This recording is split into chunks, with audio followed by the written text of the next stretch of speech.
hard, but I'm tired of just making ends meet.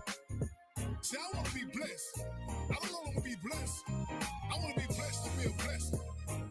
You see, I want to live my life in the overflow. I want to have more than enough. Check this out.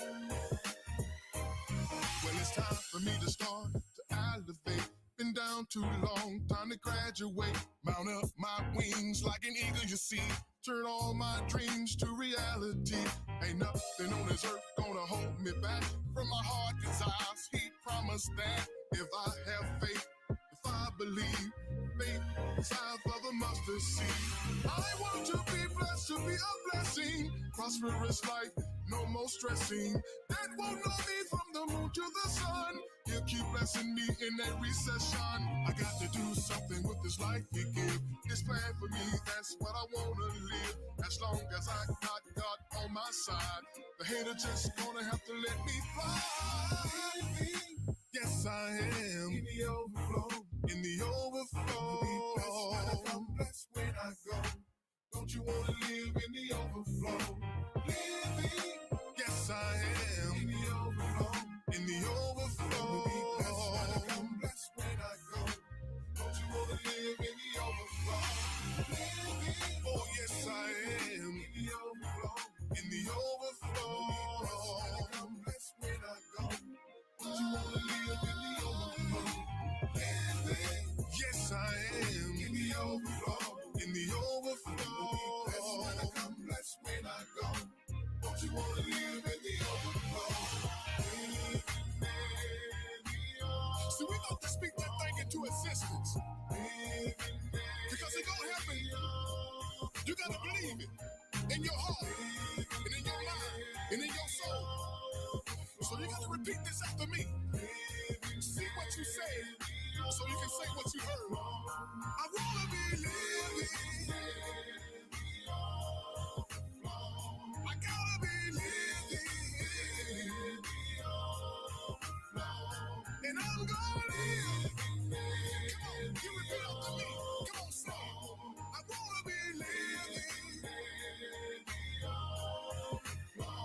I gotta be living. And I'm gonna live. I wanna be living. I got to be living. And I'm gonna live. Come on, speak this thing into existence. Let's go. I wanna be living. I gotta be living. And I'm gonna live. Wanna be living. Oh, now y'all got it. Your blessings is on the way. Blessed when I come, blessed when I go.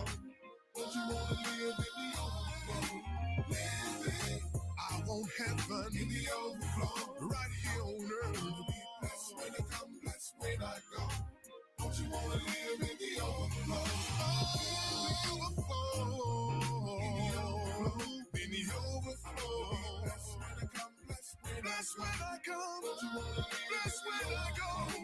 Living. Overflow. In the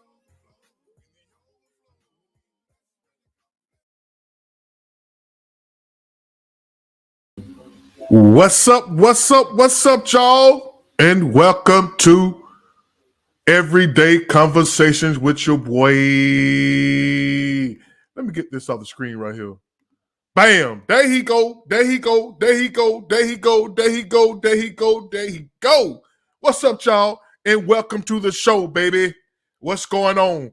If you're listening to the show, if you're tuned into the show, I ask you, please, ma'am, sir, please share this live. Please share this live to your favorite groups, your favorite friends, family, your mama, dad, and them. Please share this group. Help your boy out, man. That's all I ask for. See, I don't ask for no cash out money like everybody else.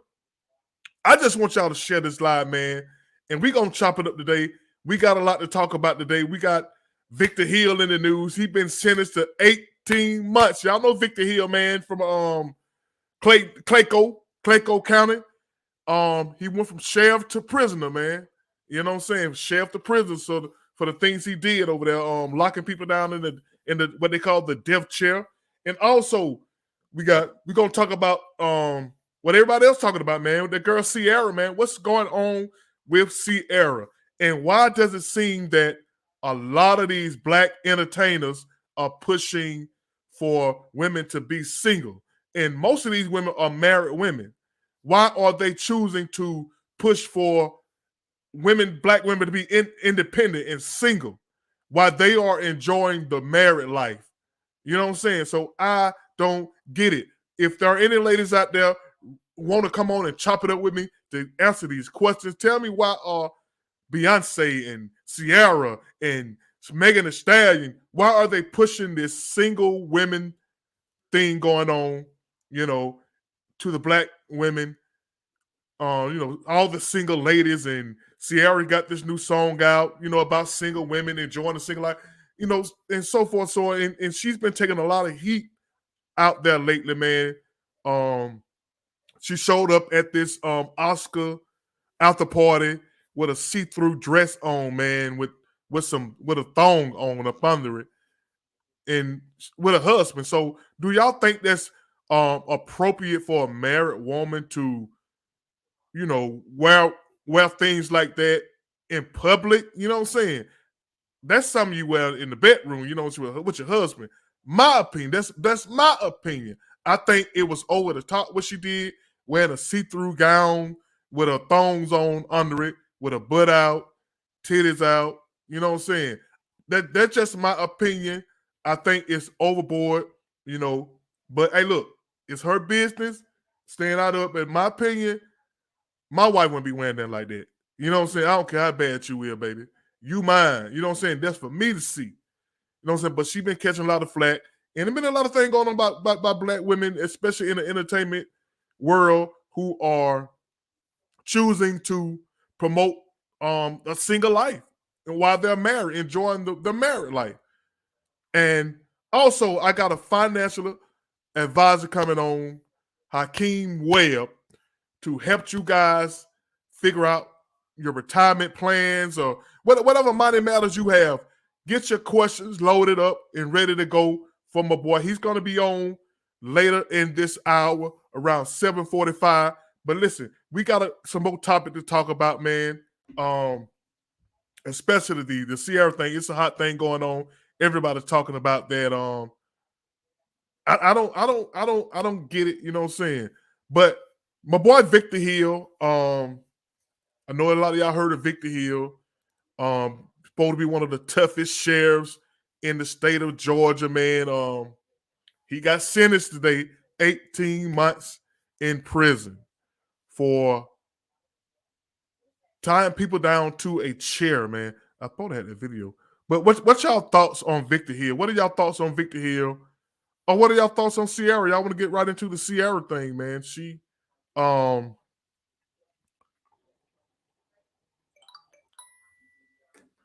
promoting this single ladies thing, man.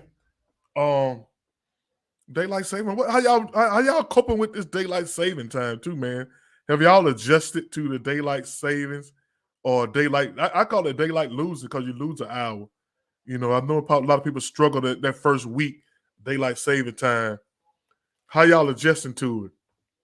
And like I said, y'all, read the bottom of the screen. Thanks for tuning in. Please share this live. Please, ma'am, sir, share this live. Everyday conversations. Overflow everyday conversation with your boy RL, man. Tell your friends, your folks to tune in to your boy, man. Help your boy out. Help me get some views today, okay? That's all I ask y'all to do. Help me get some views up. And we're gonna chop these topics up. Victor Hill. Like I said, Victor Hill going to jail, in jail, without no bail. You know what I'm saying? Victor Hill, one of those sheriffs, you either gonna love him or you're gonna hate him. He stopped a lot of crime in Clayton County, but he did it in a sleazy way. You know what I'm saying? So what are y'all thoughts on Victor Hill, man? Talk to your boy.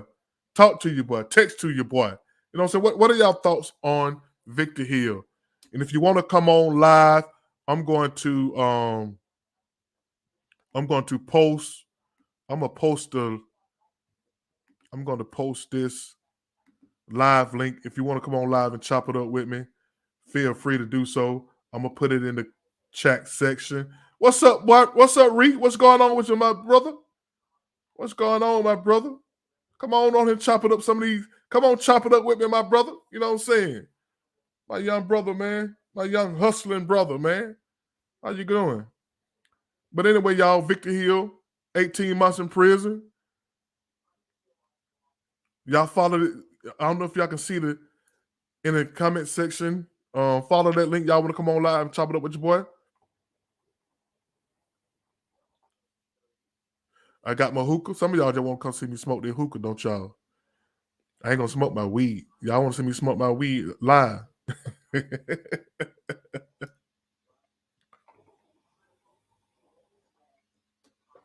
But anyway, y'all, let's get into this Ciara thing, man. So the question is, y'all, this is the question right here that I'm asking y'all. This is the question. Are famous married black women influencing other women not to be wise, but single or independent? What y'all thought on that? What are y'all thoughts on the Ciara thing, man? And Beyonce. Let's chop that up until my guests get here with financial money matters. Y'all chop this up with me.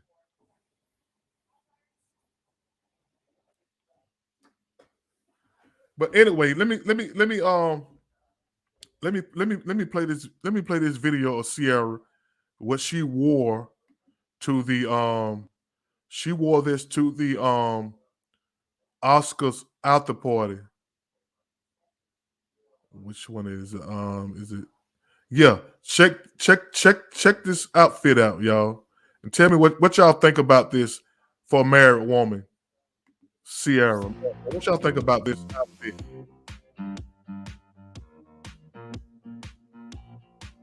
Revealing.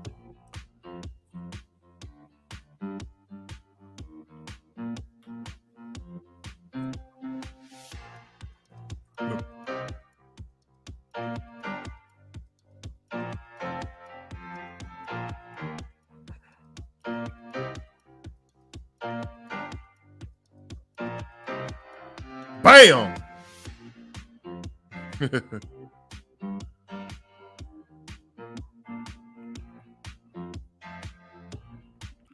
So what y'all think about that?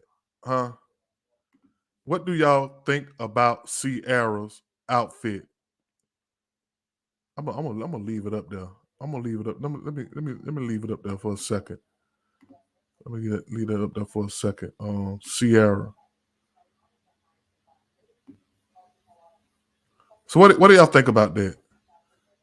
Y'all think this is appropriate for a married woman to be wearing? Huh? What y'all think about that outfit Ciara got on? She's taking a lot of flack. She's taking a lot of flack about that. What she say? Her husband don't have a problem with it. I don't think anyone else. And that's the thing. A lot of people are saying. I get that. But what do you think about it? You even though her husband allowed her to do it, you have an opinion about it. But people still have an opinion about it. Everybody have an opinion, even if your opinion matters or not. You have an opinion about this. Do you think this is appropriate for a married woman to be out in public with this? You know, and I get, you know, her husband don't have a problem with it. I don't think anyone else should. I get that. I get that. People got opinions about everything. You know what I'm saying? But it's not about that. It's about what do you think? You know what I'm saying? What do you think about it? That's what I want to know. What do you think about this? You know what I'm saying? I get people can wear what they want to wear. Trust me. I got a son who people got a lot of opinion about. You know what I'm saying? So, but it's their opinion. They're entitled to their opinion, even though it matters not to the people who they're talking about. You know what I'm saying? I'm just trying to have a conversation about it. You know what I'm saying? I know for myself, I wouldn't want my wife out in public like that. My married wife out in public like that. You know what I'm saying? Sierra is a grown woman. She's an older woman. You know what I'm saying? It's not like she's a teenager. It's not like she's single. She's a married woman like that. You know what I'm saying? So I think a lot of people, even though they can't do nothing about it, they have an opinion about it. You know, they take issue with it. You know what I'm saying? I know if I was a married man, no, I wouldn't want my wife coming out like that. You know what I'm saying? And she's promoting the single life. Sierra's promoting, she has a good husband, a lot of money. You know what I'm saying? Good husband, a lot of money. But still, she promotes the single life, the independent life. You know what I'm saying? Don't you think it'll be best if she try to get more women to be more not just married, but just have more self-respect. You know what I'm saying? To me, I think it's more self-respect thing to me. You know what I'm saying? You know, and I work out too, but you won't see me posting picture in my drawers. But because that's just how I feel about me. That's just where I'm at with myself. You know what I'm saying? I'll show you my chest and all that, but I won't be showing you the bottom part and stuff poking all out everywhere. But look, so Marcella Walker, what is your opinion about it? Even though you can't do nothing about it, what is your opinion about it? That's all I'm saying. What is your opinion about it?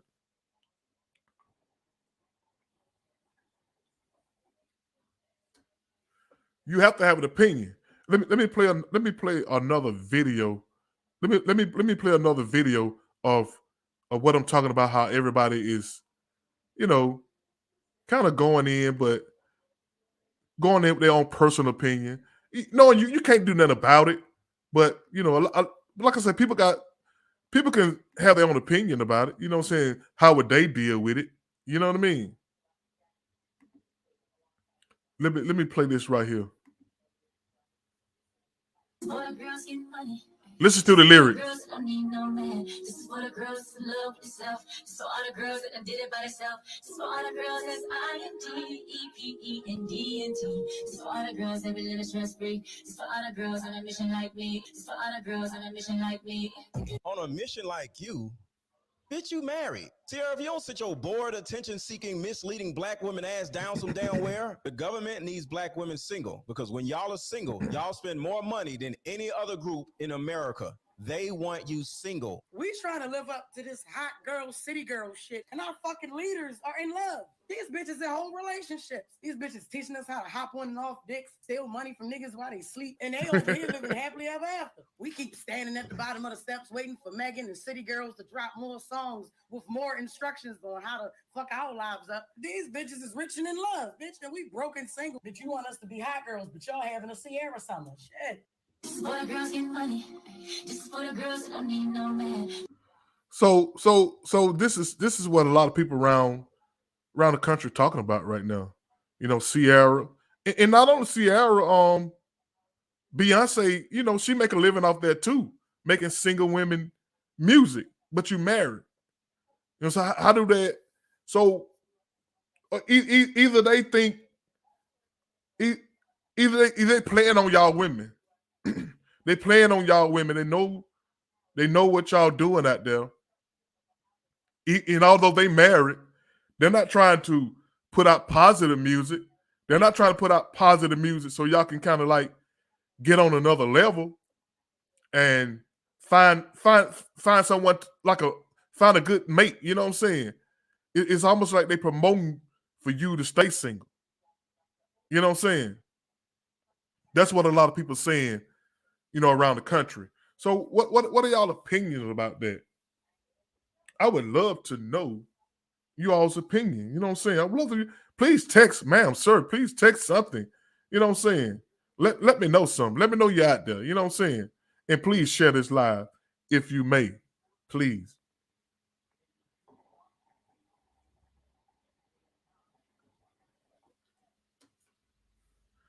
Woo! I would love to know y'all opinion. Holla at your boy, man. Holla at your boy. Please holla at your boy.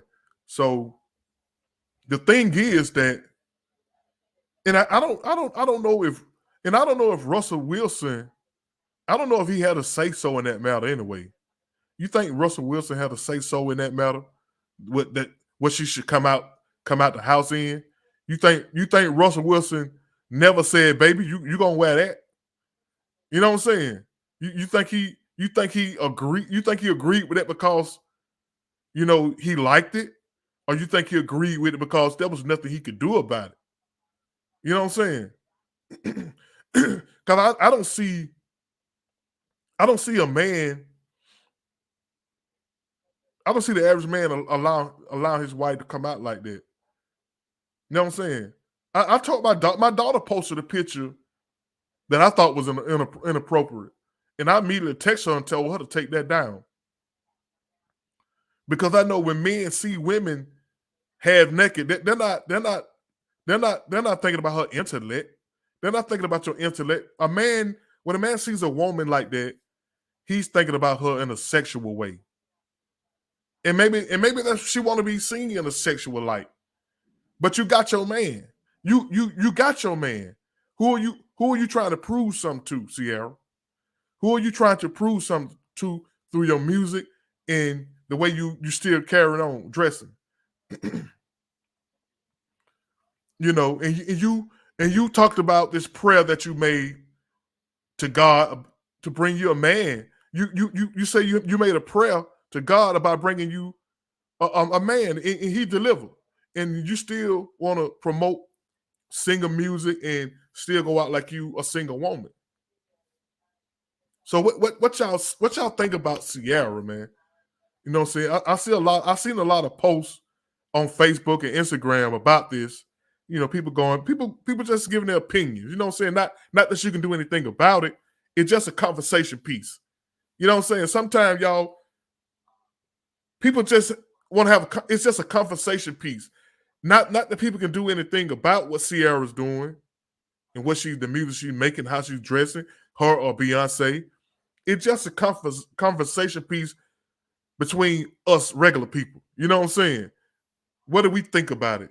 What you think about it when you see that, knowing that she has a husband? What y'all think about that? Come on, holla at your boy. What y'all think about Sierra?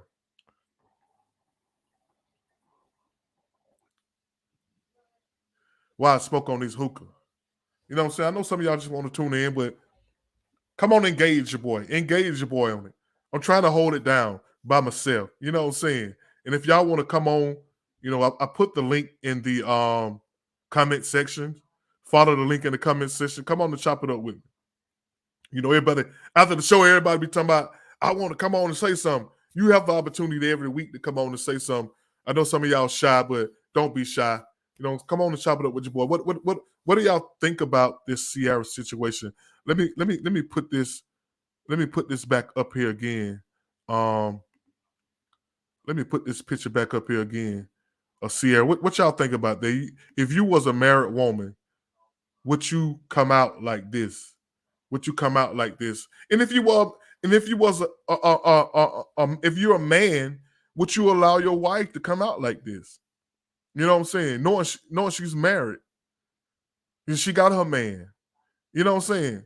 Her and Beyonce, they are trying to make a living off single women's misery. I mean, misery is too hard of a word. I didn't mean to say misery. They're trying to make a living off single women who would love to have a husband, who would love to be in that situation. I know a lot of women out there would love to be in Sierra's and Beyonce's situation with a good husband making a lot of money. Sierra probably don't have to work a day in her life, but she's choosing to promote singer music. And I guess this is a part of her promotion. You know what I'm saying? To show women to bear it all and do what you want to do. You know what I'm saying? Do what you want to do. Do what you want to do if you have a husband or not. Do what you want to do. And I don't think a lot of men like women who dress like this, but it's not where they. I don't think they respect women intellectually. You know what I'm saying? Let me bring my girl in here. Jenny, what's up? Hey. Yeah, I just played this. Let me run it back so you can see the full video of this her ensemble. Okay. So this is what she wore to the Oscar. And she with her husband. And so a lot of people say, as long as her husband don't mind, she shouldn't mind. But I don't think he just willy-nilly said, baby, wear this. You know what I'm saying? I can't see a man promote his wife to wear this in public.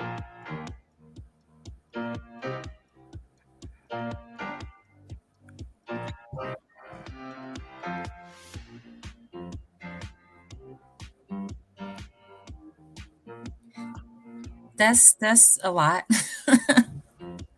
That's a lot of exposure of her body. Yeah, it is. It is. So let's say you, Sierra. Would you pull this out the closet, or would you have this in your closet? I wouldn't feel comfortable wearing something like that as a married woman for everybody to see. No, I wouldn't. No. So what you think her motivation is? What did you think her motivation is? That's hard to say because I'm not, because I wouldn't do that. It's hard to try to imagine where she's coming from with that. With her being in entertainment, it's almost like it could be a shock factor. It could be something to give people something to talk about. But like as a woman, apart from her persona as an entertainer with what she does, I don't know, because I just don't think a woman who respects herself, especially if she's married, I mean, I don't think a woman would want to show all of her goods like that. I mean, as women, we can wear stuff that accentuates our shape. Maybe something like a little short, maybe, I don't know, but that's pretty. You basically see her whole body. She just has a little string here and there to cover up, I guess, or whatever. But it's just, I don't know. It's a lot. That's a lot to expose, knowing that everybody can see it. And, I can only imagine what her husband may be thinking. And a lot of people saying her long her husband good with it. It's okay. But do you? I just don't. I don't think he's okay with it. I think he's in a position where he got to ride with it. But like she's trying to promote something, which I think is her new song she got out about. You know what I'm saying? Did you hear the new song? No, I'm so behind with it. I don't know the song. Let me. Somebody posted this on their Instagram. Okay. Let me play a little bit of it. Let me play a little bit of it so you can hear the lyrics of it. For the girls who love yourself, for all the girls that did it by themselves, for all the girls that's INDEPENDENT, for all the girls that be living stress free, for all the girls on a mission like me, for all the girls on a mission like me. On a mission like you? Bitch, you married. Sierra, if you don't sit your bored, attention-seeking, misleading black women ass down some damn where, the government needs black women single. Because when y'all are single, y'all spend more money than any other group in America. They want you single. We trying to live up to this hot girl, city girl shit, and our fucking leaders are in love. These bitches in whole relationships. These bitches teaching us how to hop on and off dicks, steal money from niggas while they sleep, and they over here living happily ever after. We keep standing at the bottom of the steps waiting for Megan and City Girls to drop more songs with more instructions on how to fuck our lives up. These bitches is rich and in love, bitch, and we broken single. Did you want us to be hot girls, but y'all having a Sierra summer? Shit. That was funny. Okay, so I've seen that post before. I have, and it's confusing because if she's singing the song, if she's saying like me, it doesn't make sense. You Yeah, know, if she's singing the song, and that's just a part of what she's doing with that particular album, or just for the audience that she feels is listening to her. If she's doing it for that, or her producer, whoever wrote it, saying, hey, sing this. But when she's saying like me, that's conflicting, that's confusing and conflicting with what she's really living. yeah. So I guess she got to get out there and look like she's still living that life. You know what I'm saying? Yeah, But when she go home, she booed up. You know what I'm saying? But the single women out there wishing they was her. You know what I'm saying? that's true. So I guess that what dude was saying in the video, the girl was saying in the video. You know what I'm saying? Y'all in whole relationship, but y'all. Yeah, it's like, it's, I guess what it is that it's because everybody can see she's married, and it looks like she has a very beautiful marriage. Like, how can you not separate? Well, how can you separate what she's singing in her real life when she is saying like me? Even though somebody could say, hey, that's a song she just putting out, like she's just like a voice of a woman saying like me. But at the same time, how can you separate the fact that we see how she's living as a married woman, but then she's singing it as if it's her? So it can be confusing. It can be. Very, very confusing. You know, and single women's out there eating it up. You know what I'm saying? Her Yeah. and Beyonce, they choosing to make this music for single women, promoting independence. But like old girl say, you're in a whole relationship, you're in a whole marriage. You living happily ever after, but you telling me to be happy with the way my life going. You know what I'm saying? Yeah. But that's just my opinion about it. You know what I'm saying? Like, I know a lot of people saying that's their business, and I get it. It is their business. At the end of the day, it's about how they dealing with it. You know what I'm saying? But people have opinions about everything, whether it's the president, stars, or football players, teams. You have an opinion, Right. you know, and that's all I'm saying. You know, I'm not trying to. I don't have a. She, like I said, she's not my wife. I can't tell her don't do it.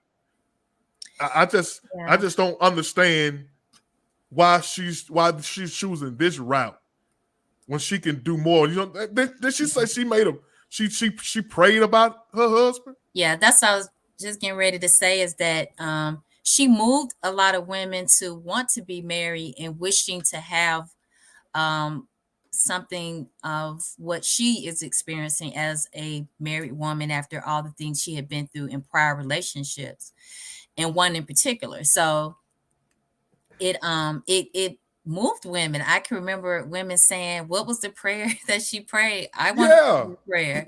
And for her to make that shift in the type of music that she may be trying to put out, or some type of I don't want to say image, but just whatever message she's trying to send is really conflicting with who she is, or what she seems to be living with her husband. exactly. And I know it's confusing too. Well, I think her and Beyonce is trying to find a lane to get in. They found the lane. It's a whole bunch of single women out there struggling on their own, trying to make it happen. I'm gonna get in this lane. You know what I'm saying? I'm gonna pretend I'm still in this lane. But when but like old girl say, you live in a happy ever after life, but you still want to pretend you in that lane and promote and keep promoting being single and independent. Yeah. And it's you know. Well, I mean, it brings business. It's bad, but it, like the guy was saying, um, or was it the woman? But one of them was saying how, I think the guy was saying that women will spend more money.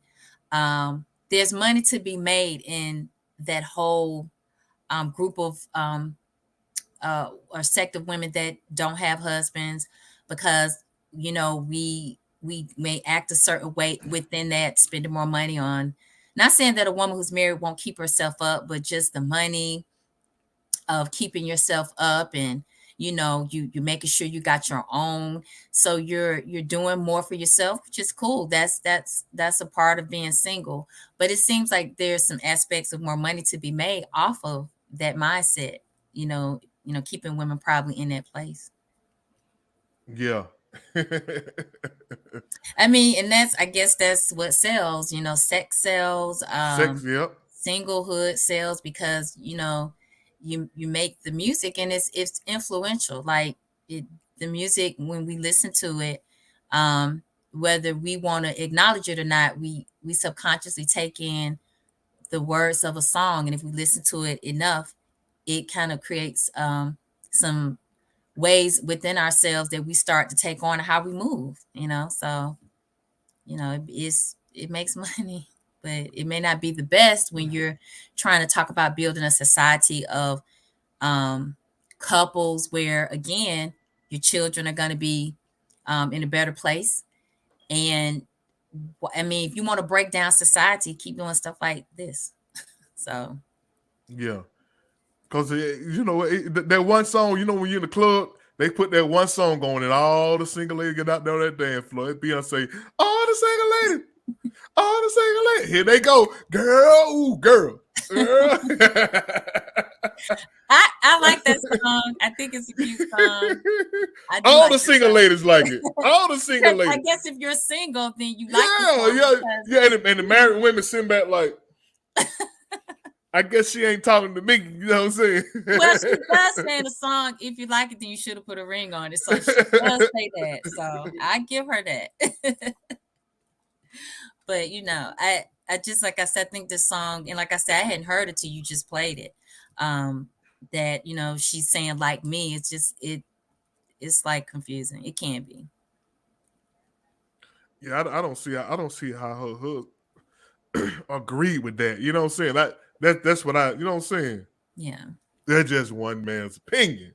You know what I'm saying? This is well, it was a lot. It was a lot to show. I mean, we've seen, we know what people can look like in bathing suits and stuff. It to me, it was just a lot. I mean, it barely covered up any parts of her, but I don't know. And that's like this like your attire. It ain't like a bathing suit where you at the beach. Okay, you see a lot of booty. You know what I'm saying? You see a lot of booty. Thank you. You guys do a good show together. I appreciate that. Thank you. Yeah, but yeah, so it's not like she at the beach. Well, you might can see a girl in the screen bikini or something like that. This is out the party thing. You know what I'm saying? And she just posing like, you know what I'm saying? Let me pull it up again. And like I say, you know what I'm saying? You look good in it, but you know what I'm saying? Look, I ain't gonna lie. You look good, baby. You know what I'm saying? But from a man perspective, that's as far as it goes. And I think women think men like it because, who they are. We like it because it's kind of like a sexual thing with us. You know what I'm saying? Because we're looking at her in a sexual way. We're not looking at her to for her intellect and nothing like that. We're looking at her in a sexual way. And women, if you don't want to mind being seen like that, knock it out. Go forward. But my girlfriend ain't finna come out like that. You know what I'm saying? No, you getting back in there. You taking that off, shawty. You know what I'm saying? Yeah. That's for me to look at. Right. Then you can see her. I don't even think she had a top. I don't even think she had her things covered. Her girlies. Yeah. And look at poor Russell. They just eventually move him out the way. This ain't about you, dog. You know what I'm saying? Well, from his facial expression, how do you think he's feeling? I mean, you're a man. What do you think? I think he's saying, look, I know everybody looking at my wife like a piece of meat. Mm. You know what I'm saying? They looking at her like a piece of meat with a boobs out. She ain't got no bra top on. I don't know if she can wear it. with that anyway. And she basically got a thong on with a veil over it that you can. It's you look at his face expression. You tell me what he think. You think he look happy, and then they're gonna push him on out the way. Now. See, it ain't about you, dude. You know what I'm saying? Basically, they pushed him out the way. So no, this ain't about you, man. This is about me. I can't even begin to imagine what he's thinking, really. But I would have to say, as a woman, when I want my man out there showing whatever.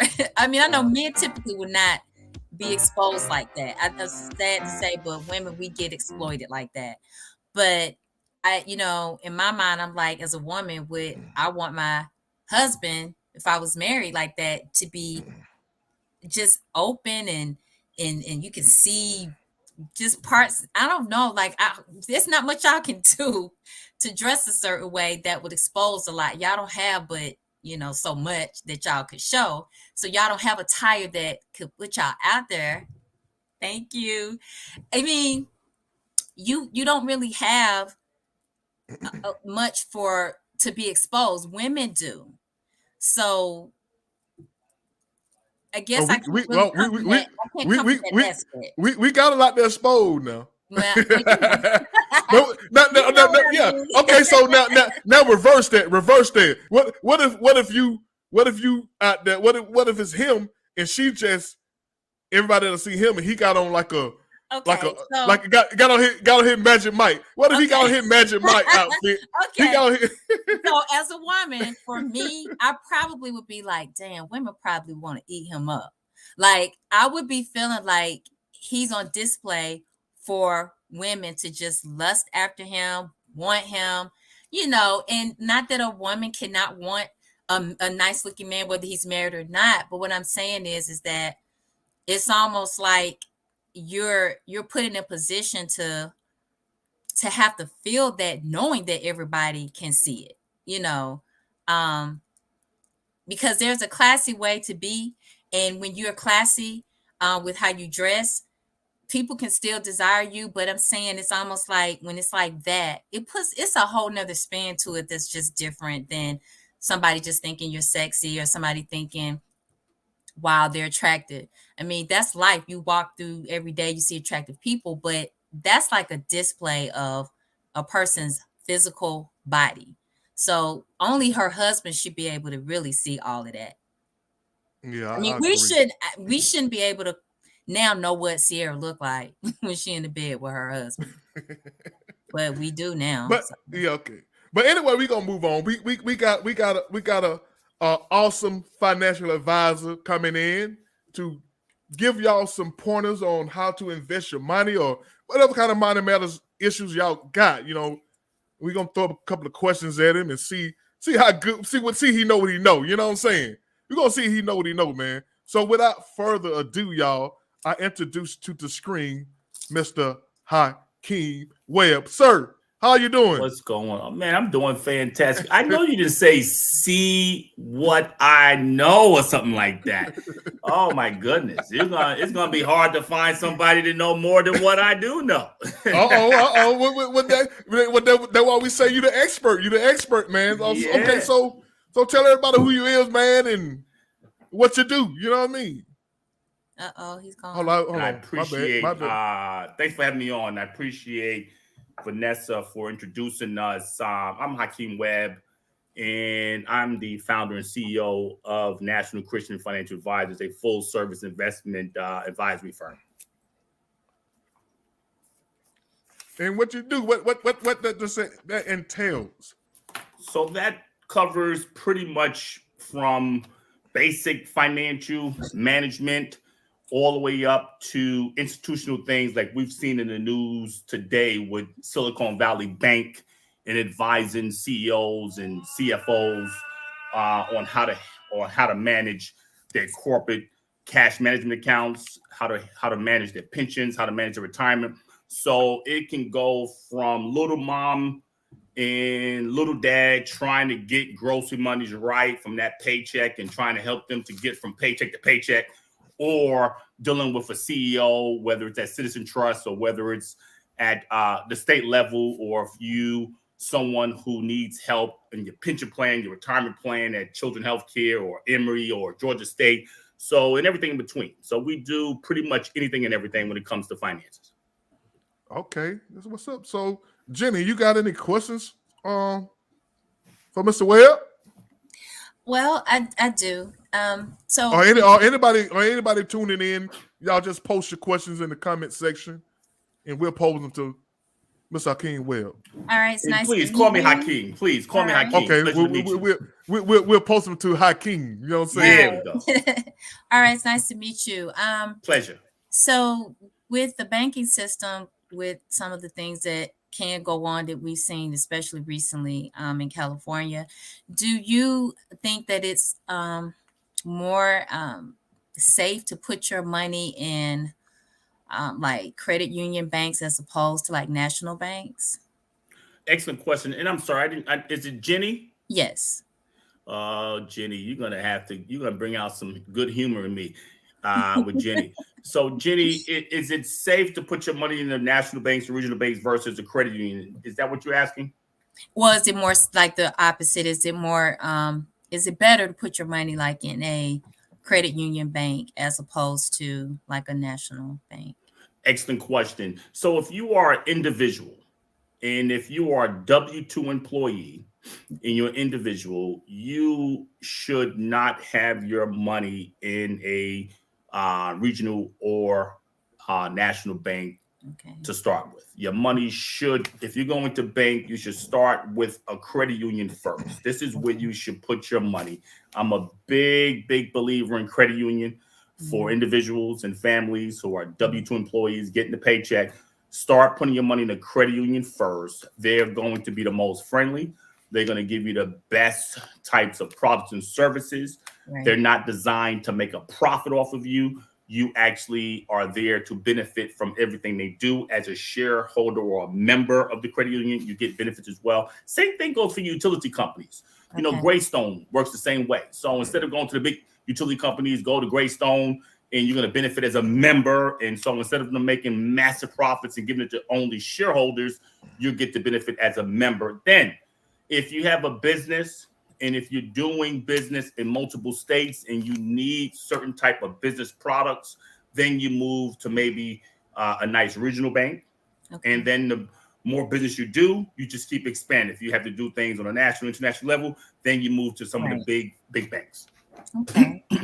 And like with people who make, especially like a lot of money, what about like putting like you're spreading your money around, like having it in different places? Not having everything, like pretty much all of your eggs in one basket. Right? Excellent question. Excellent question. And people who were banking with the bank SVB, Silicon Valley Bank, as well as Signature Bank, we're getting a chance to see again how the FDIC insurance works. And so for those that maybe remember in 2009, 10, and 11, we got a chance to see how FDIC insurance worked also back then. And they raised, which I'm anticipating and given some of the discussion I've had with different people around Wall Street and different people in high-level positions, they may raise the FDIC insurance, which is currently $250,000. They did it also during the financial crisis. And so if you have $250,000, whether it's today, whether it's yesterday, or whether it's in the future, you should put that in one bank because that's what the FDIC insurance in today. Now that could change tomorrow. So we'll have the information on today. As of today, if you have $250,000, that's what you're going to be insured for in a local bank with FDIC insurance, unless you are joint holders. It's going to go a little bit higher. Okay. All right. Thank you. Let me ask you what. I got a question. Excellent question. What are your qualifications? You know. That's an excellent question. Most people think I'm qualified to talk about finances because I have a master's degree in financial services or because I'm one of the few people in the world that has a certified treasury profession through the rigor. But I'm qualified because I grew up in the hood and we learned how to navigate the hood, from dealing with loan sharks, from dealing with hustlers, from making 50 cents out of a penny and seeing mama stretch every penny she had. And so I'm qualified from a standpoint of I made mistakes with money, even though I had knowledge of money. And once you know how to go in debt, get out of debt, and navigate and stretch a dollar beyond that, then when you get education, it's easy. So the books and education from a qualified standpoint, yes, I have a master's degree in financial services. I'm 30 plus years in this. I was the first African-American to have an independent Wall Street office on Wall Street, the first to have independent office on Wall Street. Yeah. And master's degree, certified trade professional, which is one of the highest designations you can receive in global finance. And there aren't too many of us that have that. Okay. Wow.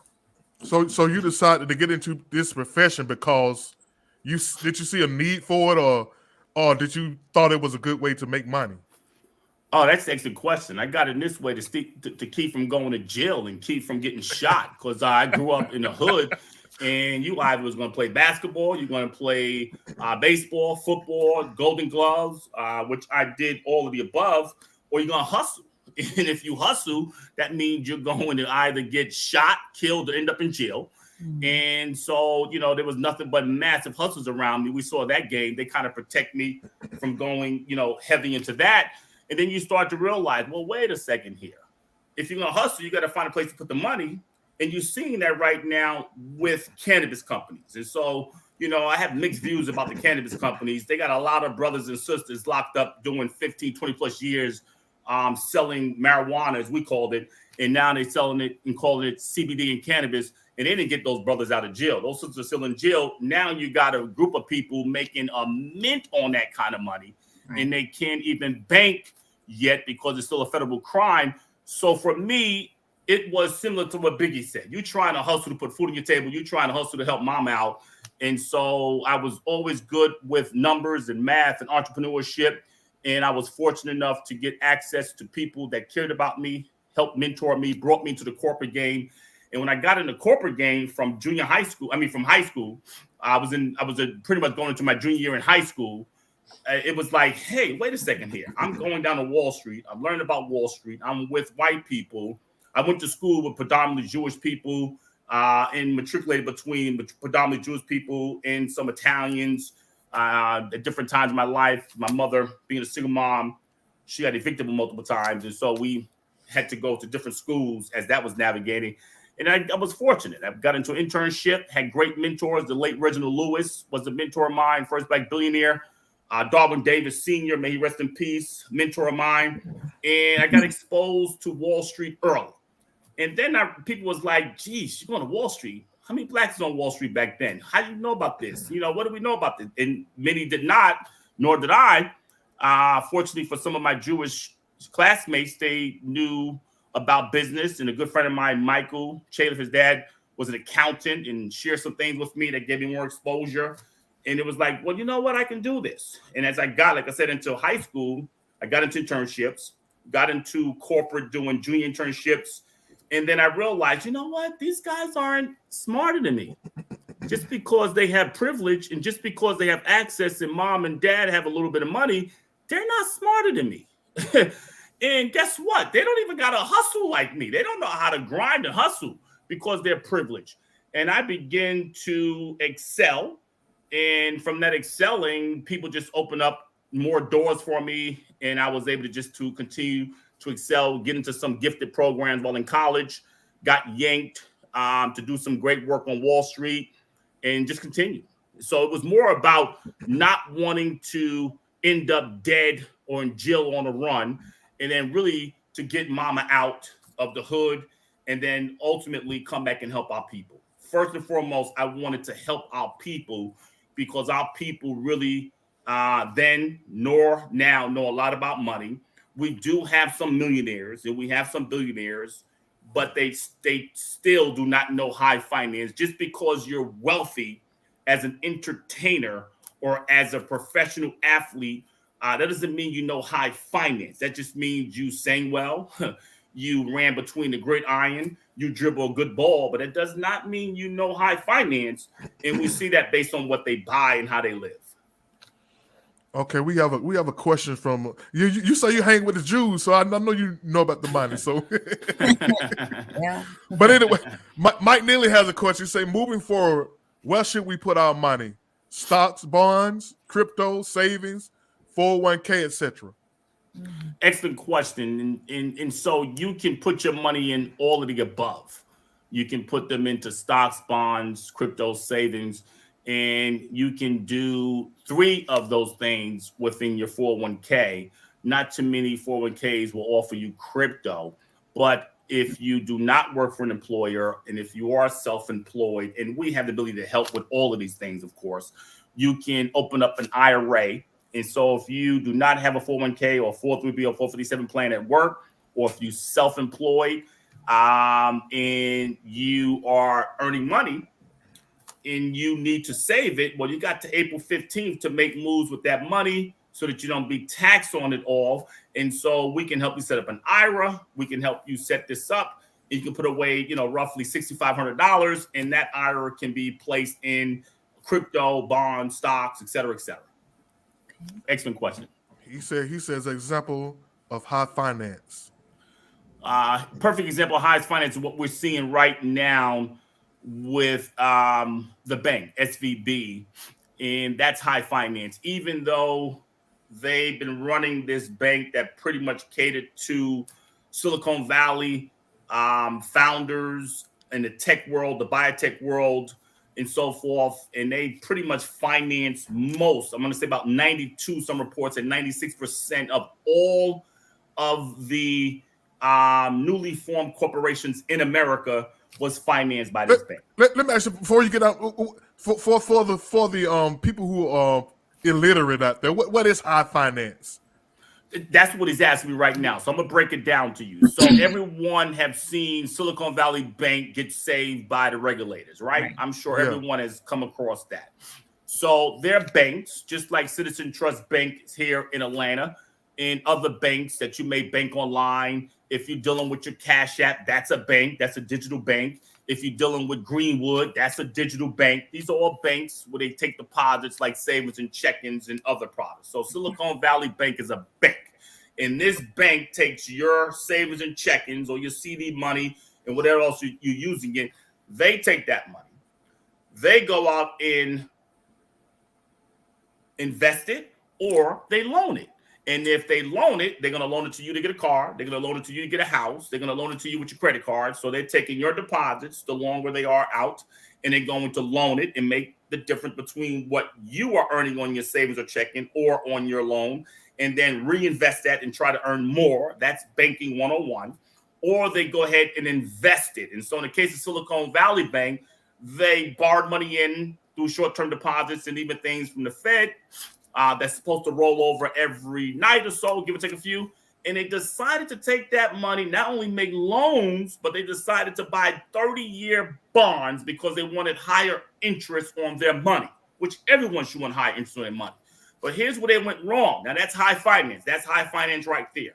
But where they went wrong, knowing that interest rates were going up because the Fed is raising interest rates, and said it's going to continue to raise interest rates, you're borrowing from people that need their money back tomorrow, next week, next month, 30 days, 60 days, 90 days, and you're going out 30 years to get a higher interest. And as rates are going up, bonds work like a seesaw.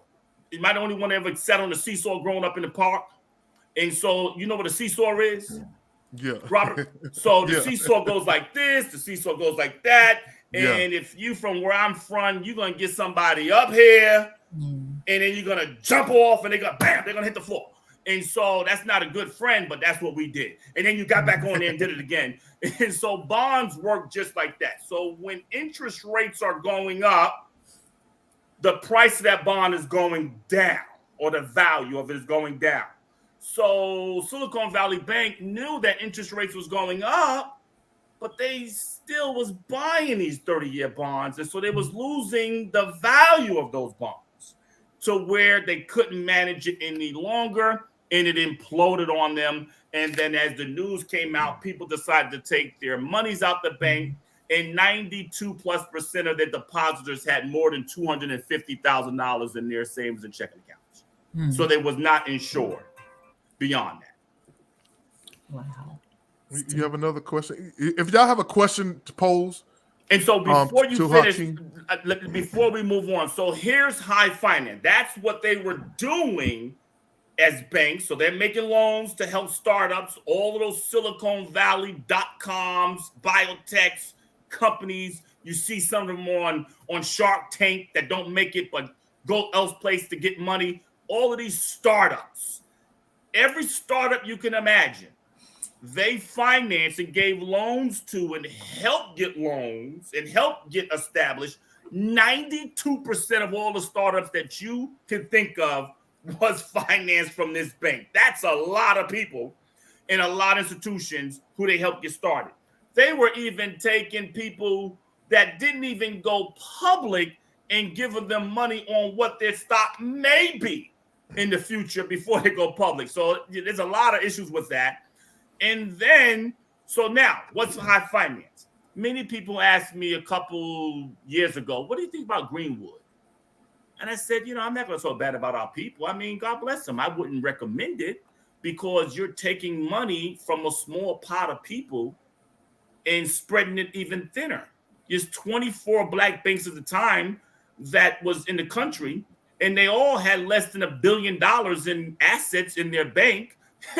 And so now you're going to open up another bank that's competing with them. I mean, I know they wanted to be digital, and I know Killer Mike and them was trying to do something great, and they did.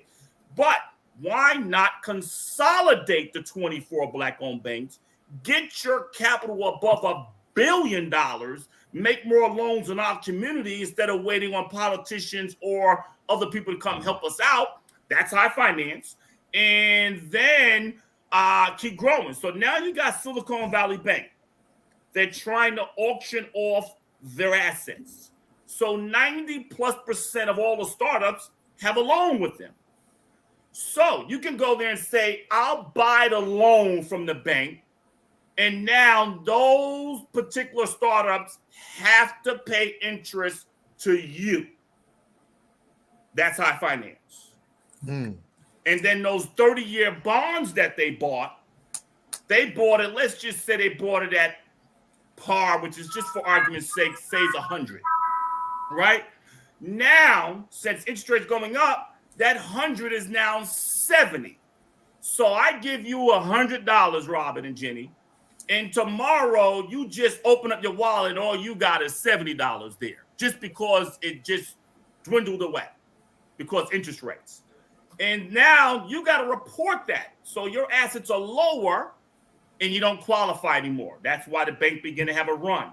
Then the black banks, Citizen Trust, you, me, Jenny, Robert, Mike, who's on the question, we get together and we say, we want to buy that bond that's really worth 100, but now we want to buy it for 50 cents. The government helps us to buy it for 50 cents. Yet, once we get it for 50 cents, the government says we can still show that it's worth 100. Oh, that's a win. That's a big win. Let's make it even plainer. You know a house in your neighborhood is $1 million. It gets foreclosed, and now it's $500,000. Well, Hakeem, I'm going to get an appraisal. It's still going to appraise $500,000. Yes. But if the government seized it, you buy it for $500,000. You don't need an appraisal. They say it's still worth $1 million. Oh, you take that all day long. Right. That's what's going on with Silicon Valley Bank. Wow. Awesome. Okay, I got a question. I did a little research. What is a fiduciary, and are you one? Oh man, someone's done some research over here. Yeah, I had to do a little research, man. Hey, you know what I'm saying? Done a little research on me. That's an excellent question. So a fiduciary basically in simple terms means I have to, by law, do what's in your best interest. So most people, when they interact with bankers or investment people, bankers, they say, this is my banker.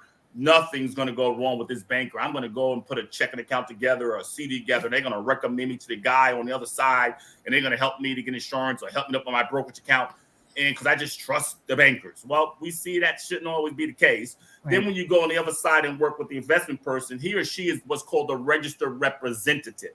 The registered representative only has to do what is suitable for you. What the suitable means. You're 50.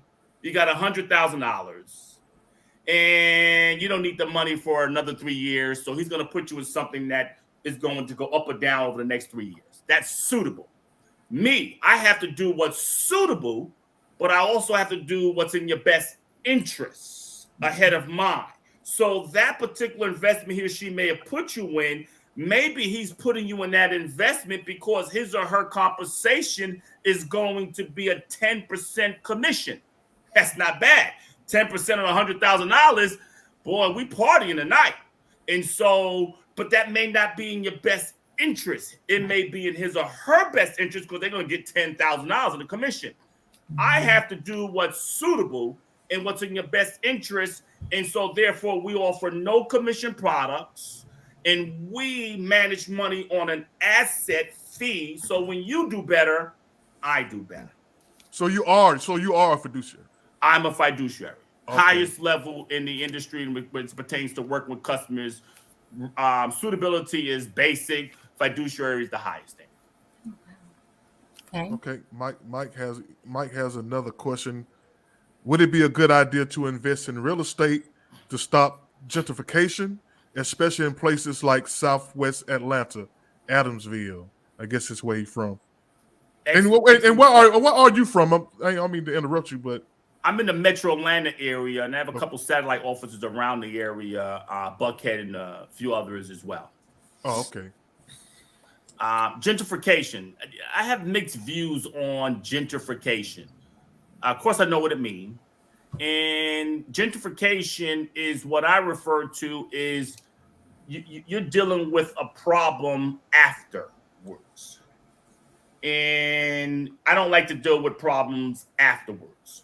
We know what goes on in this society, and it's been going on for hundreds of years. And we know that we have properties in our inner cities that are actually not at the best standard. Okay, we call it the hood. We drive by them, we see their crack houses, we see them in Detroit, we see them in DC, we see them in Southwest Atlanta. They're not kept up. The grass is not good. They got bottles out there. It's the hood. It's the hood. Yeah. Well, if you play Monopoly like I played Monopoly growing up, that would be your little light blue property. That would be the little purple property on Monopoly and stuff like that. And, you can buy them for cheap and no one's buying them. Well, see, I buy those on Monopoly because more people are landing on those than they're landing on Park Place and Broadway. And as I'm collecting $2 and $4 and getting my cash up while you going around the board and don't have anything, I'm going to have more cash to buy Broadway and Park Place ultimately when I get there. You're not. And so I want to own all the stuff in the hood, and I don't want someone to come in there after me and own it. So, yes, real estate could stop gentrification partially. The full answer is if African Americans are buying no properties, yes, it will stop gentrification. But if African Americans don't value what they have, then yeah, let them come in. Let the Indians come in. Let the white people come in. Let the Muslims come in. I want my property to go up too. Everybody wants their property to go up. I mean, let everybody come in. All right, Jenny, you have another question? I'm thinking. Yeah. Okay, I have another question. I got loaded up already. What in this environment? Where is the best place to invest? In your opinion? In this environment, the best place to invest. Excellent question. Excellent question. So I want you to think of this environment a little different than maybe what you've heard, and maybe what most talking heads will say, and what some books would describe and read and tell people it's very volatile and it's risky, don't invest. So let's just change. Let's have a paradigm shift. Let's change our mind up. And no matter what faith you are, whether you're Jewish, whether you're Christian, whether you're Muslim, whichever book you're reading, it's going to pretty much confirm what I'm saying in those books. And you're walking your faith in one of those, in any one of those books, you're going to be walking in faith based on what it said. So everyone's waiting for wealth to transfer. In the Christian faith, they say the wealth of the wicked is going to transfer to the just. You've heard that before, right? Yes. And so, I used to teach it, used to preach it, used to minister it, used to believe it, and still do in many cases, but I got a little more broader knowledge of how this thing happens. So most people think wealth transfers in good times. Not so.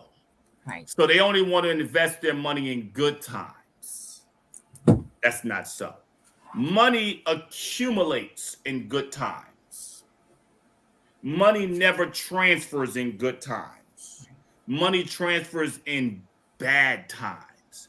So if you go back to the Bible, well, I mean, it was lice, it was blood, it was locusts. I mean, they were killing folks in Egypt. The firstborn was gone. I mean, they had to put the blood on the doorpost if he was Jewish to keep from having your kid die. And I mean, it was brutal. Locusts, doggone it. And so that sounds really bad to me by anybody's standards. Right. And then they just went in there and walked in that room as midwives and said, well, they went to the Egyptians and said, we're going to help you have a baby. And by the way, can I have that fat gold chain you got? Can I have some of that money you got? And they took all the money of Egyptians. And meanwhile, Egyptians, babies are dying, blood is running through the streets, locusts running. It's a bad time. And they get back in their home. They got the blood on the door. And so, therefore, that death angel is passing over them. That's where we get Passover from. And then they get out. Pharaoh had enough. Get out. Take all of our money. Get out. Yeah. And it's something you probably wanted to know, RJ and Jenny as well. Why would these daggone Egyptians chase these Jewish people into the Red Sea? Whether you believe it or not, they, whatever count you want to believe, but let's just run with it. They go to the Red Sea, and they're going to chase them in the Red Sea. Well, if they took all your money, you're going to go in the Red Sea too. That's why they're chasing them. And if you borrowed all this money, what way to get it canceled? Go in the Red Sea, and then God just kills them all in the Red Sea. Now you owe nobody nothing. And so now you got all that money. That was a bad day. Yeah. So likewise, in today's day, don't only look for good times to invest. Look for bad times. I mean, I want 4 more banks to go under. I mean, let them all go under. Just keep going under. And then as they go under, we're going to realize what the real value is. And then that's when you start buying those stocks. And I mean, Walmart is going down. But I mean, you think Walmart's going anywhere? People still shopping at Walmart. Amazon went down. I mean, you probably was buying something on Amazon right now, Jenny. I see you looking down. You buying Amazon right now. You shipping something to your house before we get off this podcast. They're going to be around. So your best investment are the ones that, you know something about. And most individuals are smarter investors than the professionals. Clearly, we see that with Silicon Valley Bank. So when you're out there with your kids or you in the neighborhood and we see from our culture what the culture is rocking, what they're wearing, what they're drinking, how they moving, now bring on your computer, Starbucks. Everyone's at Starbucks. Boom. Let me buy some Starbucks shares. Everyone wants red bottoms, but how many have stock in that? We got Cardi B in them with a Cardi B mill, and her husband them got a mill. Do they own any stock in McDonald's? So I don't want a Happy Meal by itself. And Cardi B's putting out good music. Shout out to Cardi B and Offset. They put out good music. But guess what? I don't want to just bump to their music. They're using them to sell more McDonald's.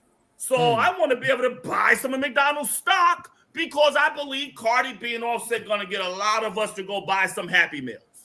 Right. Yeah. Make a lot of sense. So that's a good route to go in. Absolutely. That's just a few right there for free. I'm not charging nobody for that tonight. So speaking of, go ahead, Jenny. I don't know how good of a question this is because I hope I can frame it right. Okay. I'm hearing that 401ks are not what they used to be. So I don't even know if you can answer from how I'm asking. So every question is a good question. Let's go a little further. You saying 401ks are not what they used to be. Keep going. What are they? What are you hearing that what they are? That they're losing money in it. 401ks is not what they used to be. They're losing money in it. So a lot of them getting wiped out. A lot of people 401ks are getting wiped out, like literally kind of like overnight. You know what I'm saying? Now I got you. So it's not the 401k that's bad. It's their investments that's bad. Okay. Within the 401k. You see the difference there? Yes. 401k is just a tax code if you at a public company like Coca-Cola, which would do a tremendous amount of work for their employees, Delta, and so forth. These are public companies. And so you're going to have a 401k there. Now, if you work in the city of Atlanta, which we also work with, you're going to have a 401a or a 457 plan. If you work in some of the hospitals, Grady, Emory, you're going to have a 403b. That's just because they're not-for-profits, right? So that's the tax code, the 403b, the 401k, and the 457 for state employees. Municipalities have 437 most of the time. That's just the tax code. Okay. Now, once you have that account, where is your money in that account? That what determines how it grows or how it goes down. Okay. Got it. Mike asks, who controls what's in the 401k? Excellent question. I'm at to send Mike an invoice on this thing here, RJ. He done got a lot of questions in, but that's good. We appreciate that. The who controls in the 401k? Your employer controls that. Your employer controls that. And here's something else which I thought you were gonna ask, Jenny, and I was trying to lead you there, and maybe you wanted to, but I'll answer it this way as well. Your employer determines what going to 401k. And I'm old enough to know about pension plans that my mom and dad had, and maybe you are old enough as well. We had a pension plan. You work, you put your 25 years in there. They gave you a little watch, and then you was out, and you got a pension for the rest of your life. Those pension plans, that's when your employer was forced to do something good for you for retirement. Well, they broke those pension plans up because it was a huge liability on corporations. And by liability, it was taken away from their capital, taken away from their earnings, and it was no good for the owners and management. They're losing money by being forced to put this money away. So they came up with the 401k, or defined contribution, so to speak. That was the defined benefit. So now they say, we will make available to you a 401k. So that you can put money into this account and save it on your own. And by the way, people who was in slavery for 400 years don't know anything about money, don't know anything about saving and checking, don't know much about nothing. Where am I going to put my money? I don't know what to do with this money. I just know I don't got a pension anymore, and I just see a whole bunch of options, and I'm just putting it there. That's why they typically lose money like that. Okay. But those who know what to do, they're not sheltered from losing money either, but they're not going to lose it the same way the person that has no clue. And then when the money goes down, and as long as you have many years, and you typically have to go to 59 to get your money out without taxes, because it's going in there pre-taxes.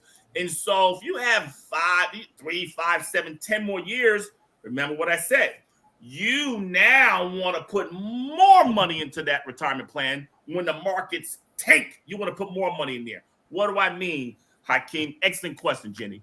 Now, you look like you enjoy nice quality things. Yeah. And that's a beautiful thing. And thank God you may not enjoy what Sierra had on in that last episode that I saw. I'm just saying, I don't know how my man Russell Wilson is doing it, but holy cow, I'm like, no, something wrong here. That's why he didn't have a good year last year. That's why he's messing up on the field. His mind is messed up. His woman out there looking like that. He can't throw a football. Are you kidding me? He can't throw nothing. He can't throw it in the bedroom. He can't throw it on the field. He ain't throwing nothing. I'm just trying to tell you. And so she got him messed up. Okay, I digress. And so if you like nice stuff like that, okay. So now you got that. So you sit back and say, man, Dillard's, that dress was $150 yesterday. President Day is coming. Hold on, that thing gonna go down 50%. I'm gonna wait to President Day. I'm gonna buy 2. That's what we do when we going shopping. You going to get iced out? You waiting for Dr. King holiday. You waiting for Labor Day. You waiting for back to school sales. And you're going to get iced out. You're going to get bling. You're going to get your MJs. You're waiting for that sale, 50%, 70% off. Well, if it was $200 just the weekend before, now you get the Veterans Day gimmick sale to get more people buying. And now it's $50 off. You think you are getting a sale. Well, everything in the store is for sale. They're selling everything. But you're excited because it went from $150 to $125. And now, I saved money. It's like when you go to Publix, they give you their receipt. Here's how much money you saved. I didn't save. I spent money. Now, if you gave it to me, that would be a saving. And so when that happens, you typically buy 2 pair of shoes. Yeah. Well, that's the same thing in your 401k.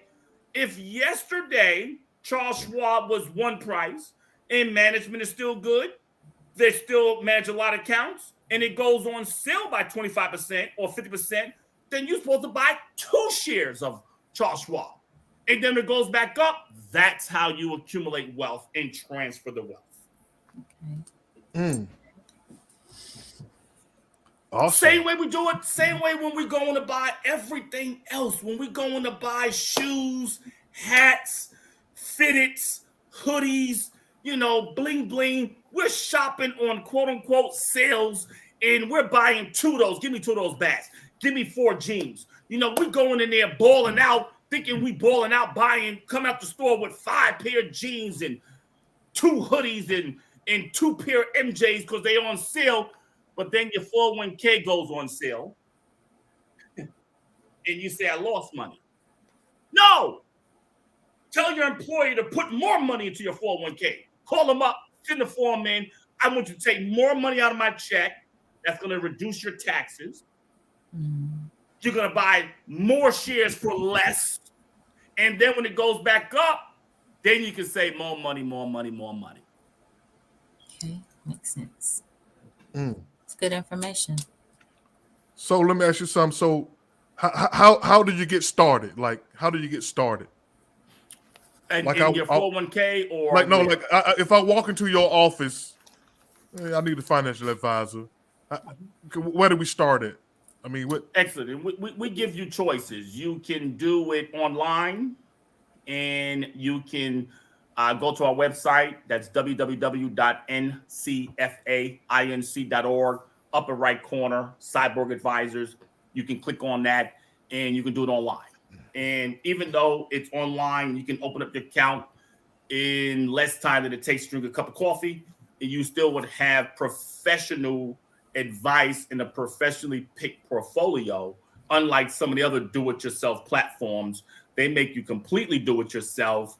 Our platforms allows you to do it yourself with professional portfolios, with professional advice. And depending on how much advice you want, you can bring us into the picture. That's one way. Another way, you can call us and we can help you out in a virtual meeting. Especially since the pandemic, we've done a ton of virtual meetings and we can help you do that.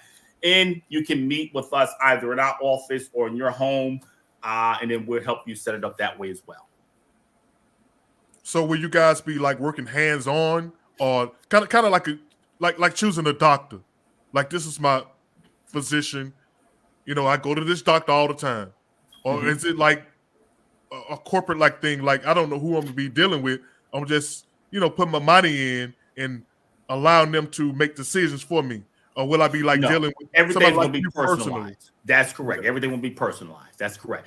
And if you wanted it not to be personalized, we do have that online do-it-yourself, and we give you that as well. And it's not going to cost you a whole lot more if you have professional advice. So we run a hybrid where you'll still get the professional advice, and you're not going to have the traditional high Wall Street advisory fees or commissions, because we don't do any commission products. Everything is fee-based. So when you do better, we do better. And we have your best interest at hand. So what? We also can open up accounts with as little as $10. And then we also go as I was just about to ask that. So how much do you have to get started? With truth be told, if you're coming to our online platform, you can literally get started with $10, and you'll get the same kinds of access that someone has 10 million. The difference between a $10 one and the 10 million is not necessarily the access, because we built this out to democratize Wall Street. We got voting democratized. We have schools integrated. We have communities integrated, with the exception of some of the gentrification going on, or gentrification going on. Well, we haven't democratized money. And so I've been on the cutting edge to democratize Wall Street and money for a long time. And we'll get you in with as little as $10, and you'll have a model portfolio that was professionally put together. Then you come to me with 10 million. You're going to get a customized portfolio, and you may say, hey, Hakeem, I want you to further customize this with specific things in it, and then we'll do that for you. And so it's just a matter of how much more customization you want, and the more money you have, the more customization we do, not because we're treating you differently, but just because $10 can't buy a whole lot of shares, but 10 million can. If I put in 10 million, man, I want every number you got. I want all your contact numbers. I want your wife number. I want your son. I want your kid number.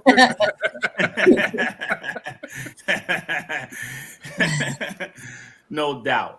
You get full access, and even the person that put $10 in, or 10,000, or 1,000, or 500, you're going to have an annual meeting once a year with us. You're going to get a full-blown personal customization portfolio.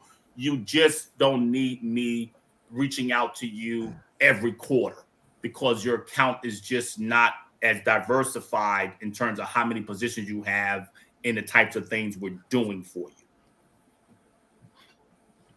Yeah. So, what else? You got something else, Jenny? No, I don't.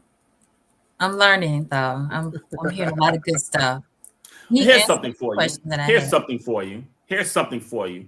I've been saying this for 30 plus years. I'm gonna keep saying it because we're in that season, and we got to, this is how we stop gentrification. On top of what I've already mentioned, because we got to change this. Most people want a big fat tax return.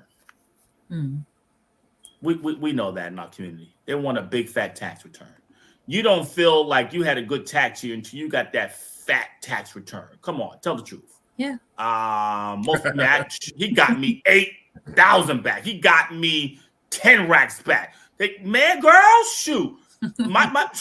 He only got me 3,000. Who's your tax advisor? I'm going to him or her. How much he got you back? It's like that commercial that you drive in Atlanta here all the time, and you get hit in the car, and the commercial come on and say, gee, he got me $100,000 back. And that girl, I went to him another time. He got you another $100,000? Shoot, Jay so-and-so his name is. You know that car commercial that come on in Atlanta. Yeah. And so you leave one tax person who got you 5,000 and 6,000, 7,000. I'm going to him. Whew, that is no good. Right. Getting a tax return is not winning. Let me say that again. I know I messed somebody Easter up. Thank you, Jay Sanders. I done mess K&G up because K&G's gonna run those 50%.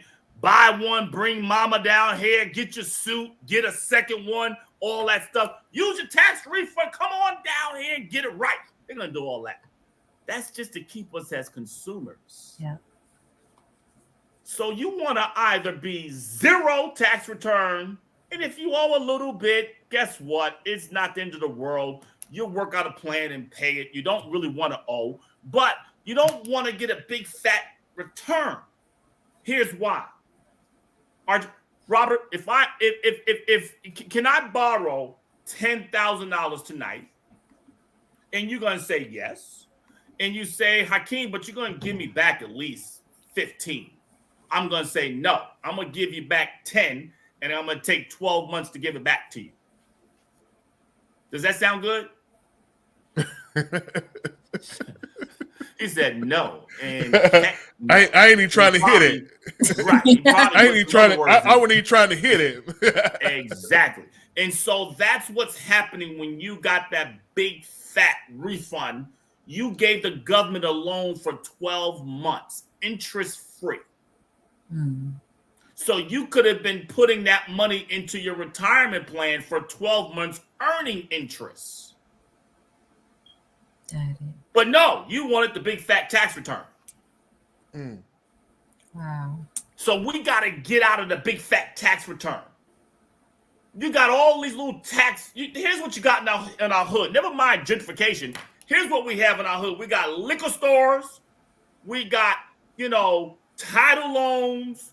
We got crack houses, dope houses, and we got a lot of tax services because they're going to advance you this money before you get your money. And they're going to give you this big fat refund. And you think you winning the money game, but you're really losing the money game. And you should be taking that $5,000, $6,000, $10,000, put it in your retirement plan. And imagine if you earn 10% for 12 months. Now at the end of that time, you made more money.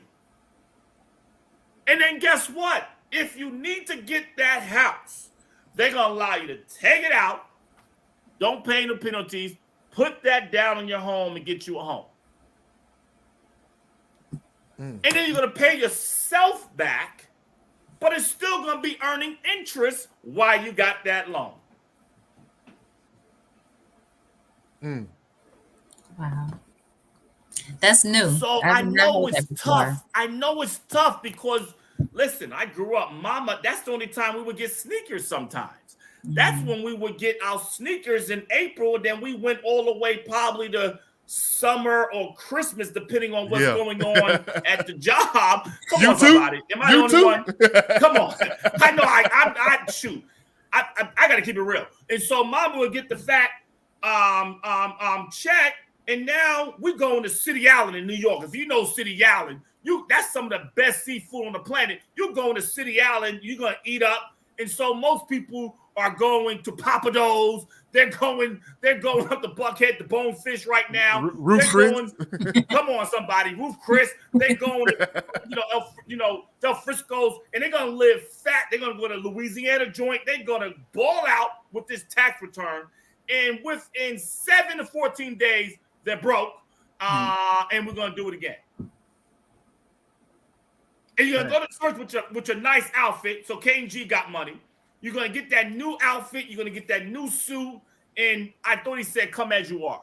You don't even need that new suit. And guess what? You're going to give a big fat offering that time. And then offerings is going to go down the next week. Right. And you may have to go to church and need some help for the light bill. Right. Yeah, it spins really quick. It's really quick. It's quick it come, quick it goes. Earning interest, you're gonna win the money game that way. Right. That's something to chew on right there. Yeah, I know a lot of folks chewing that. What that boy saying? I ain't gonna get my $5,000 this year. I don't like this show. But that's okay. Deferred gratification. You may not like it for the first year, the second year, the third year, But man, by that 4th and 5th year, when that money starts compounding, they're like baby kids. When that start happening, it just keeps multiplying. When you get into that 5th and 6th and 7th year, that interest gets on there. Then you come back on the show, you're gonna want to put my picture in your house on the wall. Like, dang, he really helped us out. Well, I need your picture on the wall, man. I need your picture on the wall, man. You know what I'm saying? If it ain't, you might even get a tattoo, man. Come on, somebody. Come on. But it won't say no regrets. It will say, thank you. Wow, some good information. Wow. So let me say something. So you start investing and you see your money growing. Can you like pull it out? Can you get some out, like borrow some of it? You know what I'm saying? Excellent question. Like a 401k, can you like borrow it? You can. If it's in your retirement plan, you can borrow it out. It's only advised to do so for, say, first-time home purchases or college education, or things of that nature, or financial hardship or an emergency. You can pull money out. It is advised not to, but you can. And if you don't have it in a 401k, you can pull it out at any given time. So is it penalized like a 401k? 401k, if you pull it out by way of loan or financial hardship or retired, there's no early withdrawal penalties. If you put it in a straight brokerage account, the IRA is going to work just like the 401k. But if you put it to a straight investment account, not with us, you're not going to have any penalties once, because we don't offer commission products. Commission products, they're going to get a big fat commission, and you typically have to leave it in there for a couple years, or you're going to pay what's called a back-end sales charge, or your money goes in. That $5,000 is really $4,000 some change, because the commission was taken out to pay for the commission and advisor. With us, all your money goes in, and we're going to get a fee on the assets. And so when you do better, we do better. So let me ask you something. Can I open up an account for my grandkids? Excellent question. And put money put money in it periodically, like until they're like a certain age, and then they can take it over.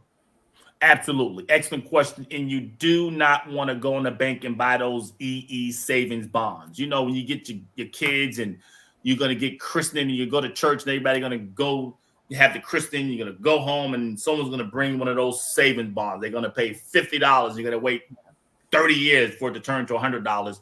I mean, there's several things we need to stop doing in our community, and that's at the top of the list. We need to stop buying those bonds. So you want to put it into either what's called a uniform gift to minor. So that $50 now get a tax deduction if you did that way. So now you're going to win in the money game, because you're doing something charitable or just out of your good heart. And now you're going to be able to deduct that from your taxes. And it's going to start earning interest for your grandchild. And so that's a double win. And if you put it into other products, such as the 529, that has to go strictly for education. So between those two type of structures, that's where you want to put the money. Okay. Latina, how you doing? I'm good. How about y'all? Yeah, Great. we're here with Financial Advisor Hakeem Webb. You have any financial questions? No, it seems like he was giving some good information. I was just listening. I was listening about the 401k and about you said putting money, it's better to put it in the IRA. If you don't have an employer, if you don't work for an employer, then you put it into an IRA. Okay, I got that.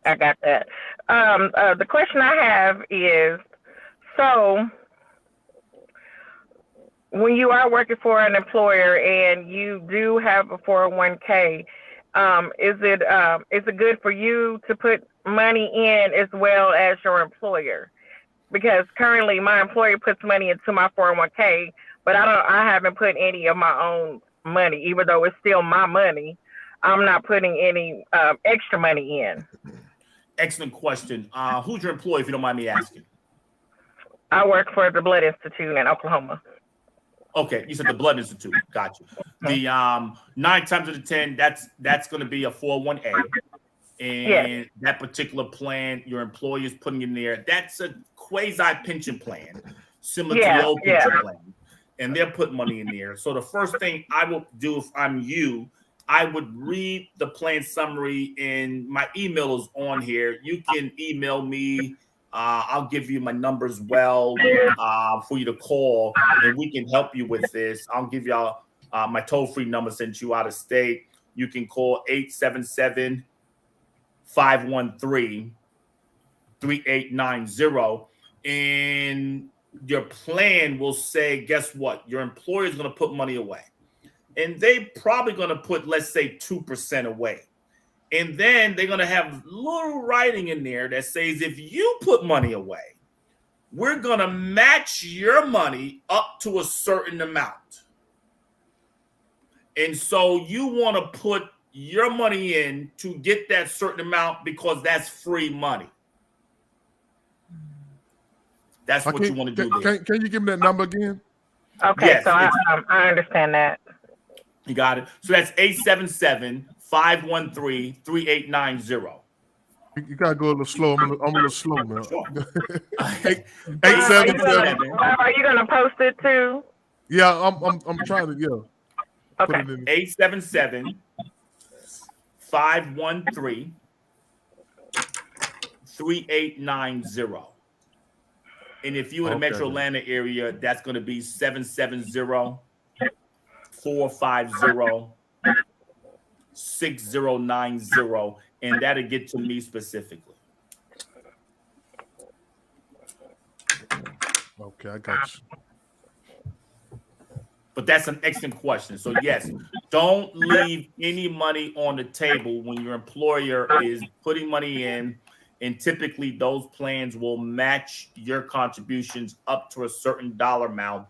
And so that becomes your first goal, whether you achieving it day one or not. That becomes your first goal. Give me this free money up to the most that I can get, matched dollar for dollar. So when you don't get a raise, or when things are not going the way they want, hey, you didn't get this merit raise, you didn't get this raise, we're free to stuff. You still been getting this 4% free money in this account, and even when you get a raise, you get this money. So always look to put monies in up until the 100% match, dollar for dollar. Okay, let me ask you something. You got a question, Latina? Yeah, I had another question. So if you are looking into doing stocks or getting into some type of investment, what would be a good how do you start that? What would be a good investment, like on the small scale, not grand scale, but something to get into that type of financial gain? Excellent question. And we have relationships with many employers around the country where we assist their employees to help them manage their 401k, 403b, or 457 plan. And that's the first place you want to start putting your money so you can win that pre-tax, because money's going in there pre-tax. It's going to reduce your taxable income, which is why you don't need to wait for tax day. You're going to get a tax deduction every paycheck that way. And that's going to be money going into your account that would have been taxed anyway, but it's not. And so then it's going to go in there pre-tax, earn interest, and then grow deferred for a long time, up to 59 if you wanted to, and keeps growing no matter what the interest is, it will grow tax deferred. And so we have relationships with most of the employees around the country to help employees do that. And most employers will allow you to put anywhere from $25 to $50 to get started. Mm-hmm. And so that would be the first place I would recommend anyone to start for those tax reasons, the saving reasons, the referral reasons. And you're going to get stocks, bonds, and various type of investments in there too. They won't allow crypto because it's really not an investment, even though people try to make it sound like it during this pandemic. It's really not. It's fake money. You heard it from me. It's fake. But we do help people to navigate that as well. You just have to know which ones to navigate. Okay, I had put a question up. how will a relationship with you work? Like expectation of each other. Like what would you expect from me, and what should I expect from you? You know. Now, that's an excellent question. Just like the medical field, you have a patient's bill of rights, if you will, a patient's rights. As a fiduciary, we give you a fiduciary oath, which starts with we got to put your best interests ahead of ours at all times. We do not offer commission products. It's always fee-based products. So when you do better, we do better. And since there's no proprietary products as well, and we have access to most, if not every legal, legitimate investment on an exchange, you're going to have everything that Goldman Sachs will have, JP Morgan will have, Morgan Stanley will have, Charles Schwab, because we work with many of those institutions. And so we're going to bring all that big Wall Street information to you on Little Main Street. So you're going to get professional expertise. You're going to get fiduciary. You're going to get access to everything Wall Street from us. What we're going to expect from you is basically we need to know your goals. We need to know your objectives. We need to know your time horizon. We need to know what you want this money to do for you. Then we're going to develop a plan. And when we have that plan, we want you to do your very best to stick to it, communicate to us if anything changed. No matter what the change, you move, you relocate, you get divorced, you get a raise, you try to buy a house, try to buy a car. Reach us for that kind of information because that can disrupt your plan, or we can help you with that plan. Like Jenny asked earlier, should I be in a credit union? Most people have their money in Wells Fargo's of all places, and after all they've done to our community, never mind gentrification, we shouldn't have our money in Wells Fargo's at all. We should be buying Wells Fargo stock, so that we can take over Wells Fargo, but don't put money in their bank, put in the credit union. And so we'll share that kind of stuff with you. And then we're going to also want you to refer us to 4 or 5 of your friends and family so we don't have to worry about advertising on commercials, paying millions of dollars for that. Okay. All right. So how do you get paid? So excellent question, and I've mentioned it. I know you ain't doing it for free. You know what I'm saying? Oh no. My ministry evangelist missionary days are over. No, sir. Somebody say hallelujah. No, that ain't happening. No more free lunch. I found out quickly you can do way more when you have more than just hoping and praying to get some. And I'm gonna, oh God bless me, and I'm gonna give later on. No, you can do a whole lot when you got it, and he's learned to trust me, and I can give more. So yes, how do I get paid? We get paid several ways, depending on how the relationship starts. If you at one of those employers I just mentioned, City of Atlanta, University of Georgia, any one of the schools, any one of the hospitals in Metro Atlanta area, and 9 times out of 10, where you mentioned that your employer as well, Latina, we probably can help you there. Coca-Cola, Delta, that employer is going to allow you to work with us through your retirement plan. When you do that, we're not going to charge you an upfront consultation fee, which is $150 times 2, because we need 2 consultations for a minimum of 3 hours. So that's going to be $300 you're going to save out the gate. And then anyone that's watching your podcast, I'm in a giving mode. We're going to do financial planning for $100 for any one of your people watching your podcast. That normally would be $1,375. So if they're watching your podcast on your show, let them mention it. Let them say they came to us from you, and we're going to do a financial plan comprehensive for only $100 versus $1,375. That's how we get paid on the consultation fee. That will get waived. Then once we earn the right to manage your money, if it's at the employer, the fund manager that you are going to put your money in regardless, and doing it yourself, they say, you don't know what you're doing. But Hakeem and his firm knows what they're doing. They're going to split their asset management fee that they was going to get regardless. They're going to split that with me. So they take half, I take half of the asset management fees. And so when you do better, we do better. And if you're not with an employer, come through your podcast. We're going to waive that initial consultation fee. So that's $300. We're going to do a retirement plan for you, a college plan, or a housing plan, or a wealth plan. And that's only going to be $100. Then when we manage those assets, we're going to earn an asset management fee on those funds. Most importantly, the best way that I'm compensated is when you and others will refer 4 or 5 of your family or friends to us. Yeah, and then all the money y'all say, y'all send me $50. So now that's between you and your listeners and viewers. If they want to bless you and send you something, it is a good thing to do. So y'all have any other questions? No, I think I'm good. I'm absorbing everything I've heard, and this heard some good stuff. So Good, thank you. Good. Absolutely. I appreciate you having me on, and thank you. I'm glad I was able to answer some really great questions. So thanks for Okay, I got one more, but I don't know what it means myself. What am I all in costs? You know. Yes, I know what they're trying to say there. What are my all-in costs? And that can vary depending on the initial relationship. If it's at your employer, top side, you may be from your employer. Your employer sets those particular asset management fees and costs at that 401k plan, whichever custodian they use, whether it's Empower, whether it's Fidelity, whether it's Schwab or Vanguard, your employer determines all of those costs. And if you ever decide to open up your account and look at the prospectus and look at the links and click on it, you're going to see asset management fees. And so that determines what the asset management costs. Some employers make you participate in the cost of being a part of a retirement plan. So that can vary. When we work with you, we help you identify what those are.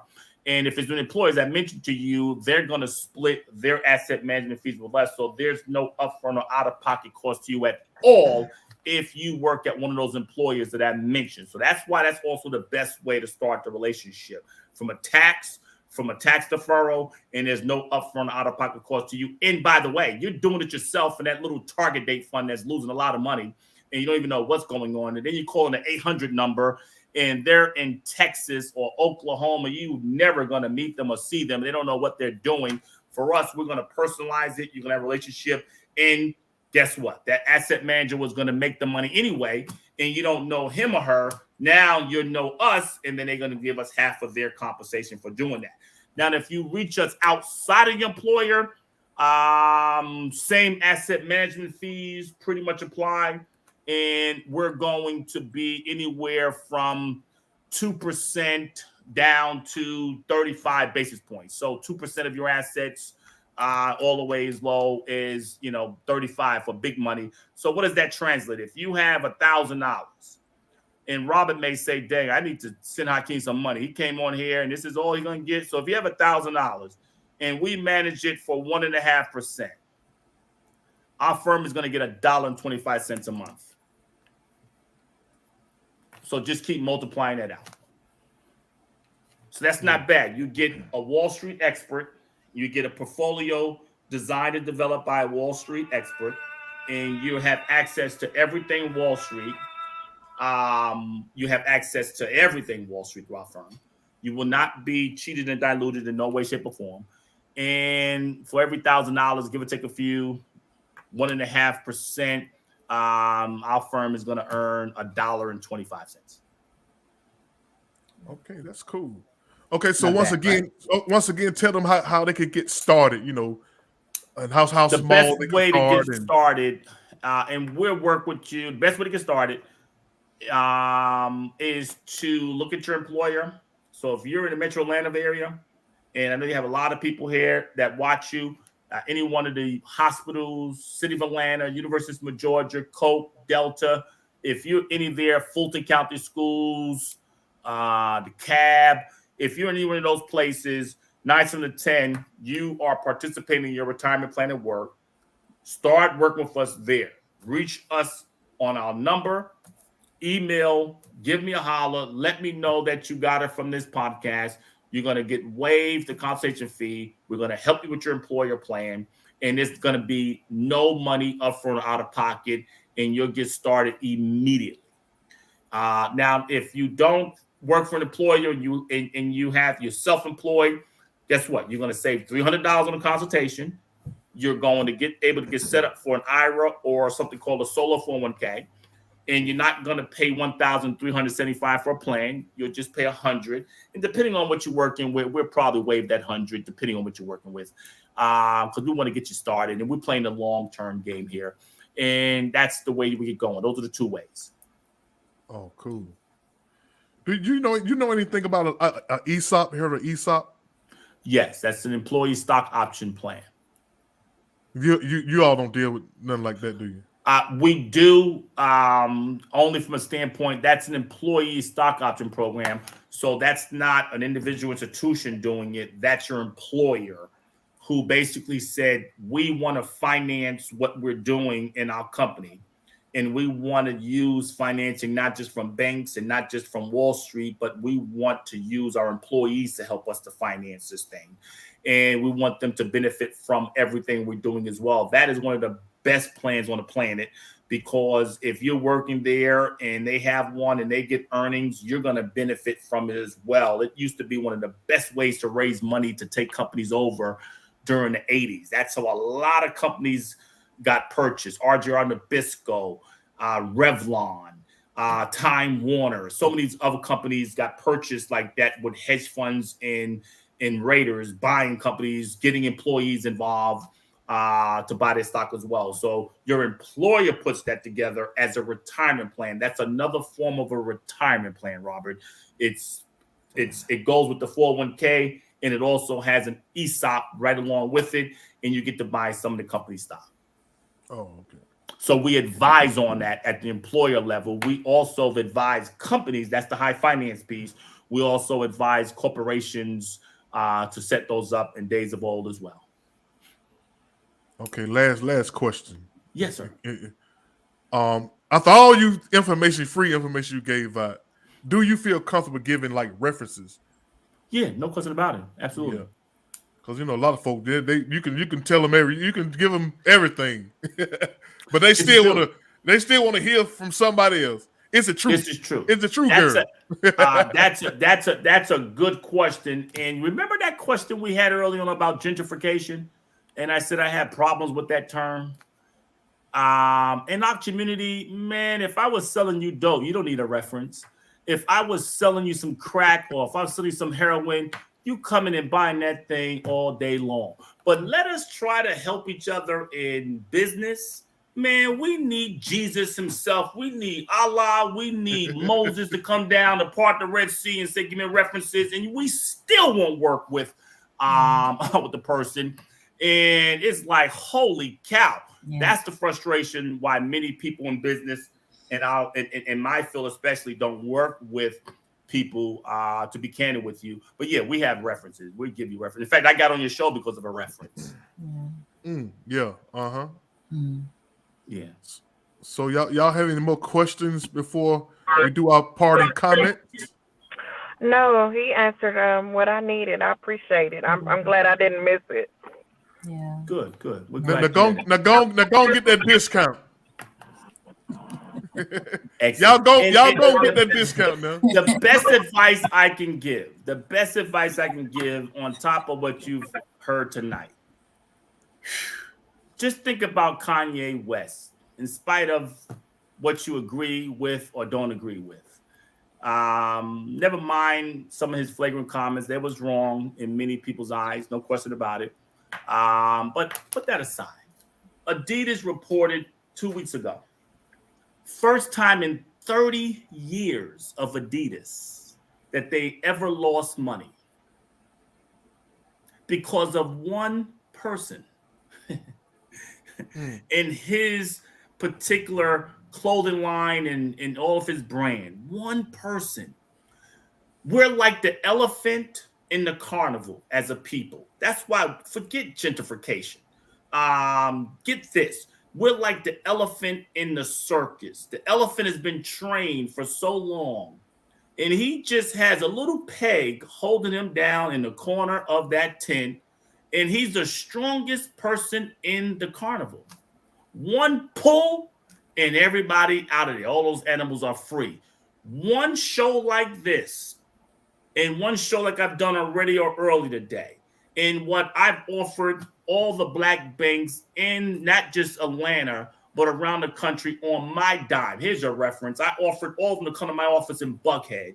I'll broker the deal to buy those assets from Silicon Valley Bank and buy the bonds. And now, as a black bank, we're going to own 90% of all the startups in the country. So that's how you become the head and not the tail. And we got to be able to work together. So forget Gap, forget Adidas. If we learn to work together, we won't have to worry about gentrification. We're on the whole country, but we still haven't learned how to work together and trust each other. That's our problem. Right. It's definitely a lack of trust. That's what I was thinking. It's a tremendous amount of lack of trust. So that's what we have to deal with. When we get that solved, we will dominate. We wouldn't have people on the basketball plantation court. I'm sorry, the basketball court. We wouldn't have them on the football plantation. I mean, the football field. They wouldn't be on those places making a lot of money, which they're rich millionaires. Well, how can you call them slaves? Well, they are, because we can't even decide not to do the national anthem without getting blackballed. Are you kidding me? And so if we would do that, we will say enough is enough. We're not playing another game. We're not playing another basketball. We're not, never mind a shirt and a stupid thing on the back of your helmet or a t-shirt that says stop the racism. How about don't play? And within 6 games, they're going to come to realization. And if they don't, guess what? Just leave and you can start your own NFL, your own baseball, your own basketball. Yes, I want Prime. He's HBCU. I'm a product of the HBCU. He went and helped HBCU out. He went to Colorado. So what? He helped HBCU out. He's going to get the bag of Colorado. He's going to give more money back to the HBCUs. And then once we can get those kids to say no more Pac-5 and 10s and everybody go to HBCUs, oh my goodness, in 1 year, there'll be so much money coming to HBCUs, we wouldn't have to worry about it. But we can't trust. We want a referral. I done spent 2 hours. Y'all couldn't even pay for my time if I charge y'all. You kidding me? So definitely you would agree that our dollar makes the world go round. Our dollar makes everybody's world go round. And once we learn that and get the fear out and get the Willie Lynch out and get the fake religion out and get the fake teaching out, then we're going to dominate. And that's the only reason why I came on your show. And that's why our firm is doing what it's doing, because we had civil rights, we had emancipation, we had Juneteenth, we got a whole bunch of folks going around politicking, but we haven't got our money. And so I want to help us to get our money, and that's what I'm going to do. I'm going to be the Rosa Parks of getting our people the money, or the Dr. King that got you rights. Now we're going to know shareholder rights and bondholder rights, and you wouldn't care who's in office. They'd be begging you to vote for them versus you begging them to help us out. Wow. Oh, awesome, man! We had a part of the show where we do part and comments, but that that's probably that's it right there. Look like you shut it down with that one. You know what I'm saying? There you go, Doc. There you go. There you go. I appreciate you. And excellent show. Thank you for having me on. And great questions. And hopefully we can get some help to the people that's been listening and watching and reach us. Yeah, man. I appreciate you coming on too, man. You know, because a lot of us are like financially illiterate. You know, it comes in his hand and it goes out their hand. You know what I'm saying? We don't we don't know how to put it away for a minute, for a rainy day. We don't know how to set our kids up, the next generation up, you know, for financial wealth. You know what I'm saying? So we are behind in a lot of ways. You know what I'm saying? I appreciate you coming on. At some point, someone, I mean, Rosa Parks wasn't the first one to get off a seat. At some point, how many cars can you have? How many homes can you have? How many red bottoms can you have? How many suits can you have? At some point, someone has to say enough is enough. Right. And we can't be afraid of losing our 2-car garage or a little home because we're concerned. You know, oh, geez, I can't refer you to this company because they only want 2 blacks here. We got to get all that stupid thinking out. If they fire both of you, guess what? That's the best thing that ever happened. Go compete, and now you're their competitor. They're begging to come back. And if you don't come back, you take all their customers. So those little things and just little stuff like that and other stuff. We don't need 50 churches in our neighborhood. Stop that. We don't need, 20 barbershops in our neighborhoods. Stop that. We don't need 5 salons in our neighborhoods. Stop that. How many places are you going to get jeans from? So we got 6 in the neighborhood. No, consolidate, have 1. Yeah. That's the kind of way. That's how we win the money game. Mm. You don't have 2 crack dealers on the same block in our neighborhood because you're going to get jumped and you're going to get shot. So if we know to do that in the hood, this is our corner. This is our block. You can't hustle on our block, but we don't know how to do that in regular life. 10 members in your church and there's 10 people in your church and you called. Stop it. You're not called. Consolidate that church. Oh my. That's my parting comment. So y'all have a great one. I appreciate you. Sound like you can come on a lot of topics. Yes. For sure. We gotta get free. We gotta get free. This is how you get free. The money is not the problem. It's what to do with it. And these other things is keeping us bound. Those are the things. Money, we know what to do. We get it. We know how to get it. But all these other traps are keeping us from really prospering. Yeah. So that's what we got to do there. So I appreciate you much. Feel free to reach me to give it time. It's been an honor, and hopefully your people reach out, and we've given them some good information as well as some good discounts. Yeah, you gave a lot of good. We put our money where our mouth is here. Yeah, y'all. I got his email address. Is this your email address or the website? That's my email right there. That's correct. That's the email. The website is www.ncfainc.org. Again, man, appreciate you coming on. Yes, sir. I got to call my girl. I got to call my girl and tell her appreciate it too. Absolutely. Yeah, have a great one. I appreciate you. You too. All right. Hakeem, man. Thank you very much. Thank you. All right, peace out, brother. All right, y'all. Hope y'all got some good information.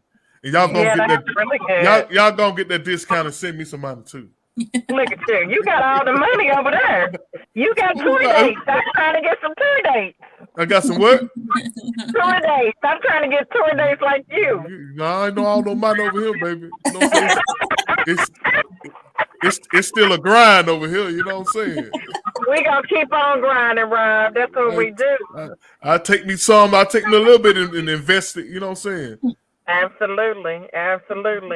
I got a little bit here and a little bit there. That's why I asked those questions, because I wanted to know. And then he gave some excellent information. See, a lot of people don't break it down for you like that and just tell you straight up. Yeah. This is where you need to put it. This is what you need to do. So that was some excellent information. So I would suggest if he can, bring him on once a month, unless we have to pay him. but if you could get him to come on like at least once a month and give more financial tips, that would be great, because the more information that we have, we got something to work with. And just like Jenny said, sometimes it's the trust factor, but if you start seeing your money at work and you start listening and doing the things that this gentleman said, and you start seeing your money grow, and then the trust factor builds. And then you're able to trust, hey, I can trust in this. This is working for me. So, yeah. Well, this video would be in the archives forever, so if people want to refer back to it, okay, they can always do it. Go to the Facebook page, go to Overflow Facebook page. It'll be on there, so they can watch it over and over again. But anyway, y'all, time for point comments. So I'll go ahead and go. And I got some good news. Oh, what's the good news? So this past Sunday, I was at a program called I Am Sister. I Am Sister was started by a gentleman named Keith Brown and his wife, Karen Brown. Keith's sister passed, I guess, a few years, at least about 4 or 5 years ago. So he kind of started this program to honor his sister and also honor Black women in the community. So I was honored this past Sunday with the Inspiration Award because of being a multiple stab wound survivor and for keeping moving with life and the things that I do. And I inspire the world pretty much with my life and what I do. And it was a total shock. It was so wonderful to be among a lot of Black women in my community that I did not know that are doing great things. And it was Black men there as well. And we were able to connect and network and see all these wonderful people. But I was among, I think, 8 to 9 women that got honored, and at least 3 of them I knew. So when I tell you that it comes full circle, the work that you do out in the world, whatever you sow, and that's what you reap. If you sow good, good is going to come back to you. So if you are struggling with your life, if you are at a point where you don't think that your life is worth it, you're worth it to somebody. Your life story is worth it to somebody. Get out there and tell your story, because somebody is going to be blessed from your story. And they're going to be blessed from meeting you and your perspective on life. And life is for the living. So get out here and live. That's all I got. Okay, then. Well, congratulations. Yes. Thank you. Awesome. And what you said might be confirmation to somebody else. You know what I'm saying? Absolutely. And that's what I want it to be. We are put on this earth to help one another, in spite of even the ones that we so super independent and we don't ask for help and we don't think we need help. We always need somebody, and somebody always got something for you, whether it's a kind word, whether it's a smile, whether it's some money, whether it's anything. But if they got it for you and they give it to you wholeheartedly from their heart, then you do the same. You reap it, you sow it, you give. Yes. All right, sister girl. Appreciate you for coming on. All right, it was nice to see y'all. Same here. All right, I'm about to go. Bye, Jenny. Bye. Bye. Good night. All right, peace out, Tina. All right, Jenny, what you got something to say? A little bit. Everything that was said, it's hard to follow that, but I will echo what Latina was saying. We all have something to contribute, and if we've had a painful past, sorry about that. If we have a painful past, good came out of it, so we can help somebody else. And in addition to all of the advice that was given, that was financial advice, we have to learn how to appreciate and trust each other, because there are a lot of good people out here in our community that want to help build the community. And you start with the people that you come in contact with, that you connect with.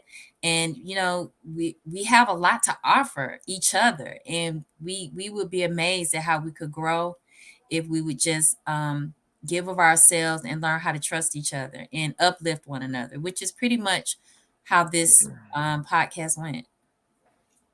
All righty. That's it. Yep. I appreciate you for coming on and chopping it up with your boy. Absolutely. I thought about to do the whole show by myself. I'm glad you showed up. I'm gonna be here. But I'm getting better. I'm getting better. I'm getting better at running my mouth. You know what I'm saying?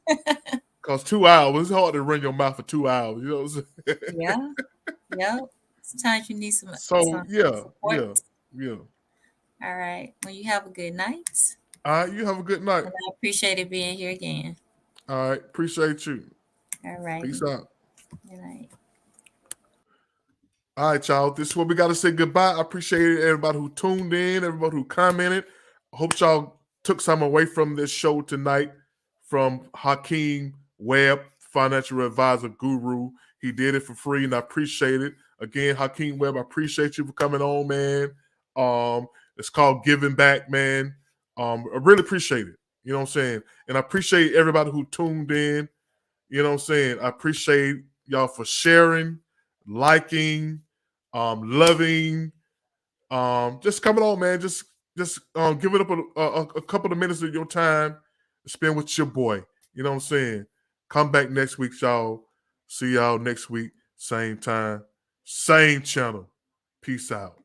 I love y'all. Y'all can't do nothing about